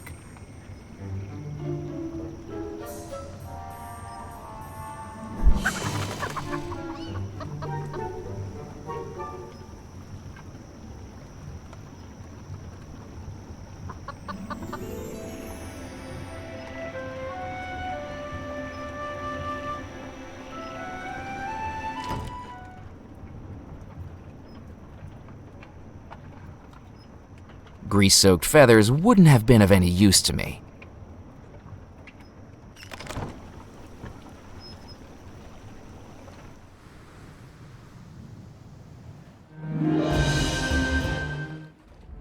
Anything to report? I'm keeping my...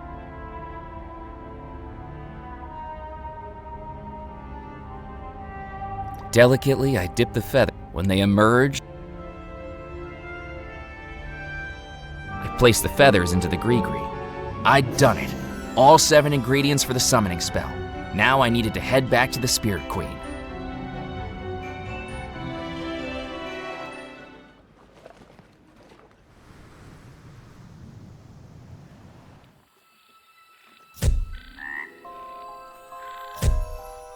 I thought I'd find you out here, McAllen. How did you get out here before me? Never mind that. This will be the last time, McAllen. I'm not your secretary. I don't know what you're up to out here, but I'll figure it out soon enough. But for now, let's hurry it up. These shoes are alligator skin, and I don't want the local fauna recognizing an old friend. Another telegram came through for you, marked urgent. Kip said you might be out here. My boss again? Got it in one. McAllen, report back immediately. Received word Grimes is deceased. Lack of resources has made this a waste of time. And I've come down to your little stunt with the Friday signatures. When you get back here, sorting mail is gonna be the least of your worries. Sid Sinclair Auditing Company. I couldn't believe what I was hearing. On a night when I'd just seen a ghost, this telegram was almost more unbelievable. There was more to the Belmore story than I could have ever imagined. Now I was being pulled away to a job I didn't want to work, a life I didn't want to live. Maybe it was time to do something a little foolish. Do I still have that prepaid reply? Sure do. What do you want it to say?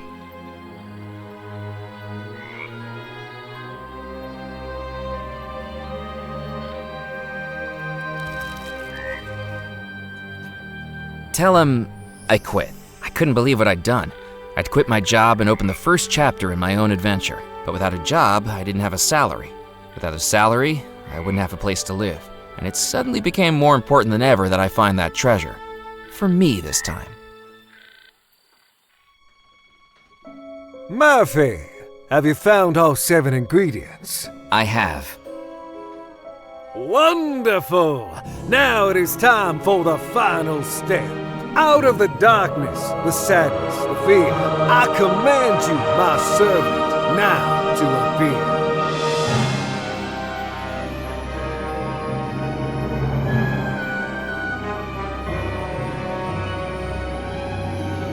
I have returned, Master.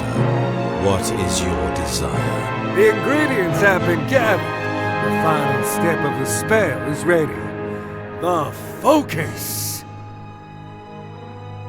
The focus of the spell is whatever you are casting it upon. Belmore Manor is where the ghosts reside. An image of Belmore Manor is what you must use to direct the spell. Murphy, do you have an image of Belmore Manor we can use? Yes, Murphy, that will work. Place it inside the gree-gree as the final ingredient. I folded the magazine cover and placed it inside the gree-gree. The spell is ready. Finally, the ghosts will be free again. Open the gree-gree, Murphy, and that will cast the spell. With some trepidation, I took the gree-gree from my pocket and with a deep breath, opened it.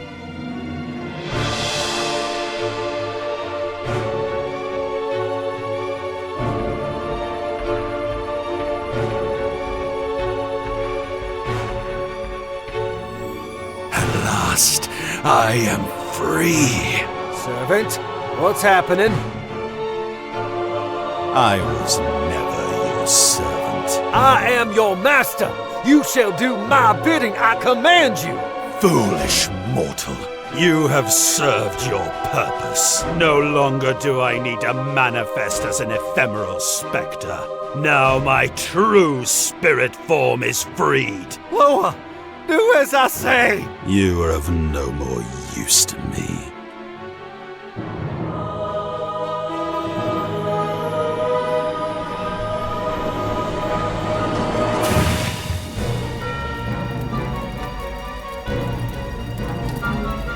I wasn't sure what I'd just seen, but the voodoo fire raging all around me was all too real. I needed to get out, and fast.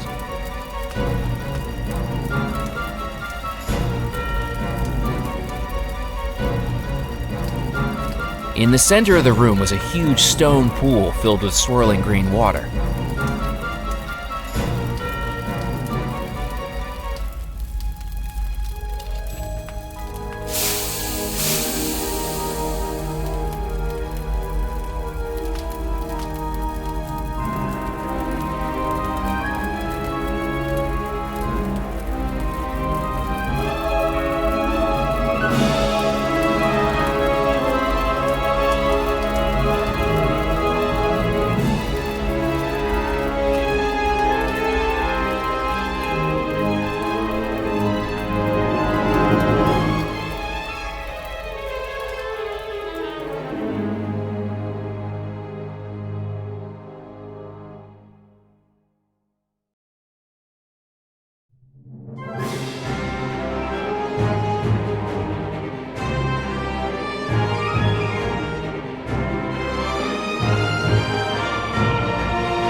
As I opened my eyes, I realized I had no idea where I was. Hello?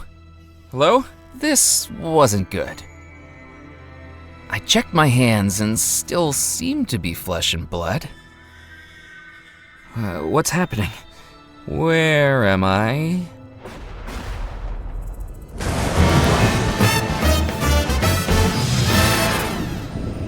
Welcome back to Belmore Manor, Murphy McCallum. We didn't expect to see you again so soon.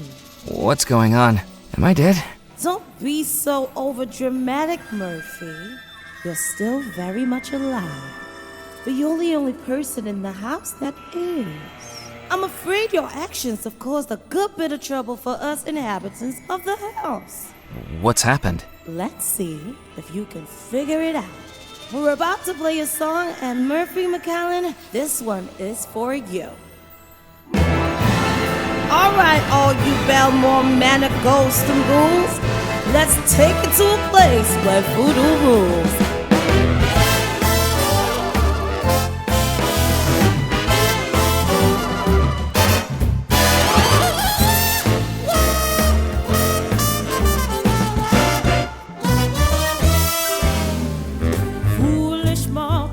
Know what you've done.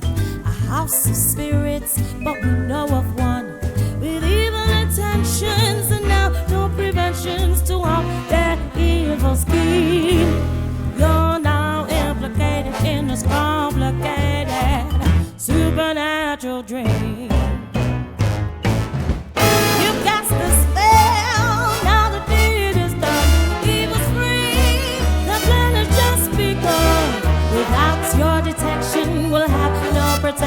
on the Machiavellian game. You set them loose, so you have to deduce who is ill and who is to blame. And self-testing, we'll ask you questions 3. Draw on clues to solve the mystery. The lover, the pawn, the devil, or God. Questions surrounded in doubt. The officer, bride, the sailor, or guide, Murphy. Can you figure it out? Can you figure it out? The broken heart stolen by another. Tell us now who is the lover.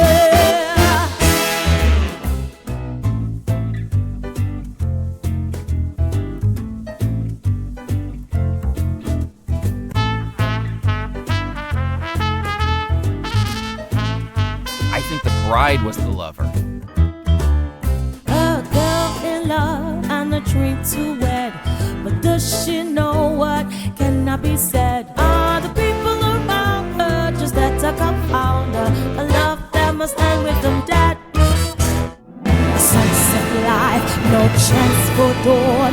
Tell us now who is the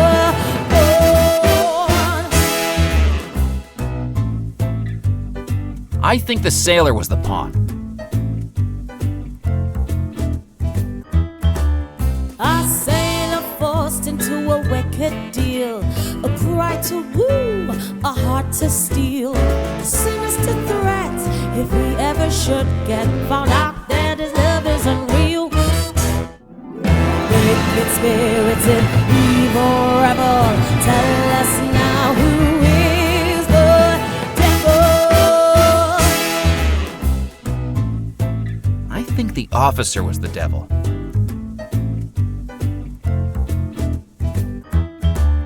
The Belmont fortune, his work has grown. He wants that work all to be his own. If the bride was away, then the fortune will stay. Choose the riches to be his alone. Murphy tried, but it wasn't right. The real story might give you a fright. You gave your best guess, but it's not a success in these paranormal days. We'll re-sing a song, try to see where you're wrong. Try again while your hope still remains. The broken heart stolen by another. Tell us now who is the lover.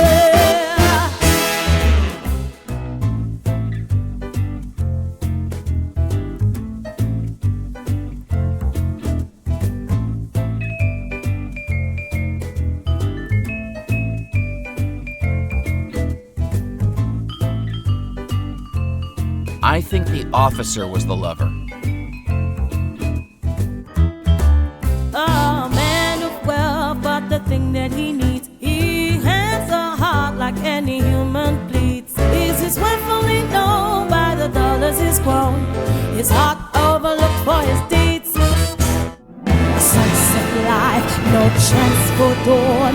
Tell us now who is the pawn. I think the sailor was the pawn.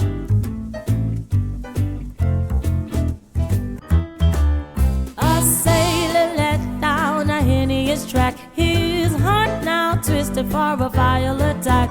She convinced him to kill, and he loves her still. What's his fate when love's not given back? Wicked spirits in evil rebel, tell us now who is the devil. I think the bride was the devil.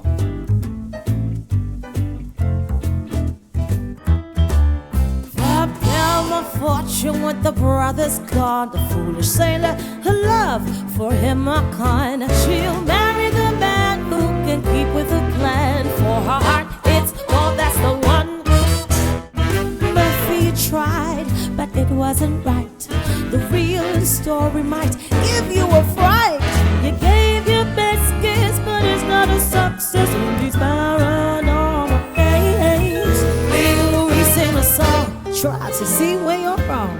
Try again while your hope's still remains. The broken heart stolen by another. Tell us now who is the lover. I think the sailor was the lover.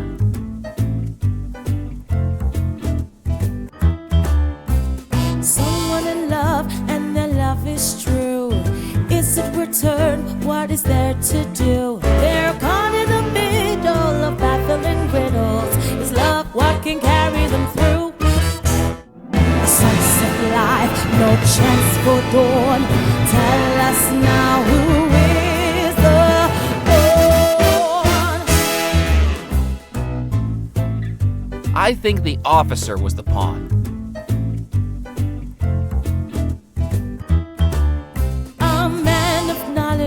And a wish to mend the one he helps, but are they really friends? Take all that he knows and then leave him just woes. And to what are the sirens' true ends? Wicked spirits in evil rebel, tell us now who is the devil. I think the bride was the devil.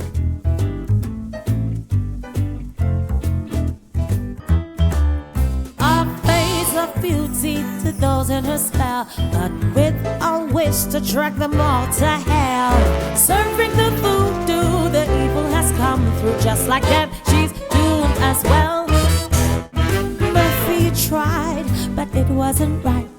The real story might give you a fright. You gave your best guess, but it's not a success in these paranormal days. We'll re-sing a song, try to see where you're wrong. Try again while your hope still remains. The broken heart stolen by another. Tell us now who is the lover.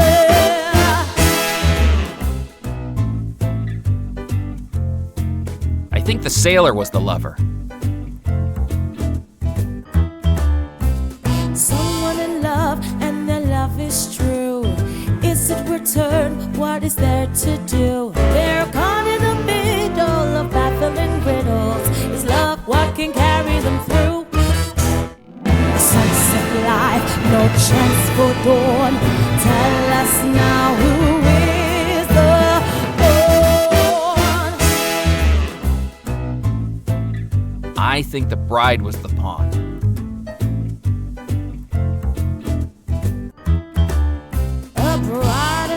But in some evil curse, immersed in voodoo and things perverse. She cannot protest and her mind's not possessed of things that only get worse. Wicked spirits in evil rebel, tell us now who is the devil. I think the officer was the devil.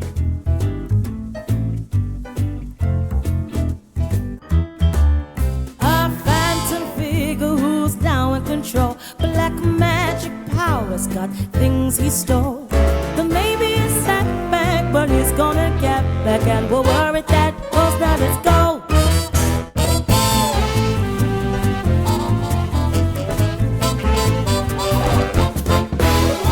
Matthew, you listened and now you've done it.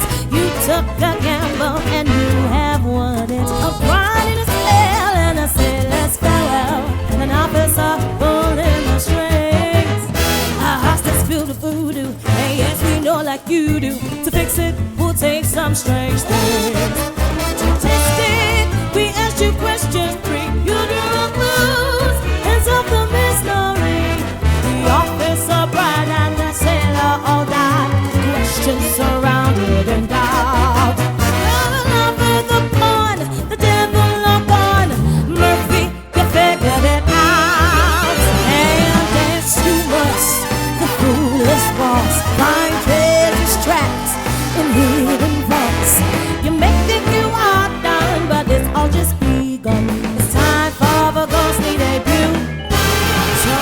say trick or treat, cause there's a goal to defeat. And Murphy, we hope that you do.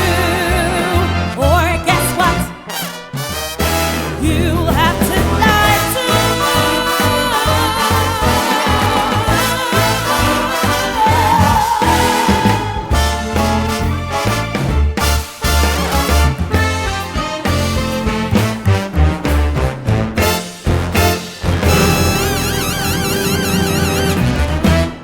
After that till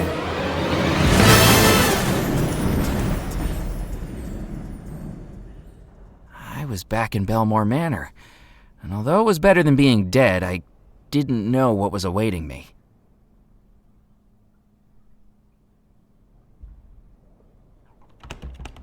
I'm sure I left this door unlocked.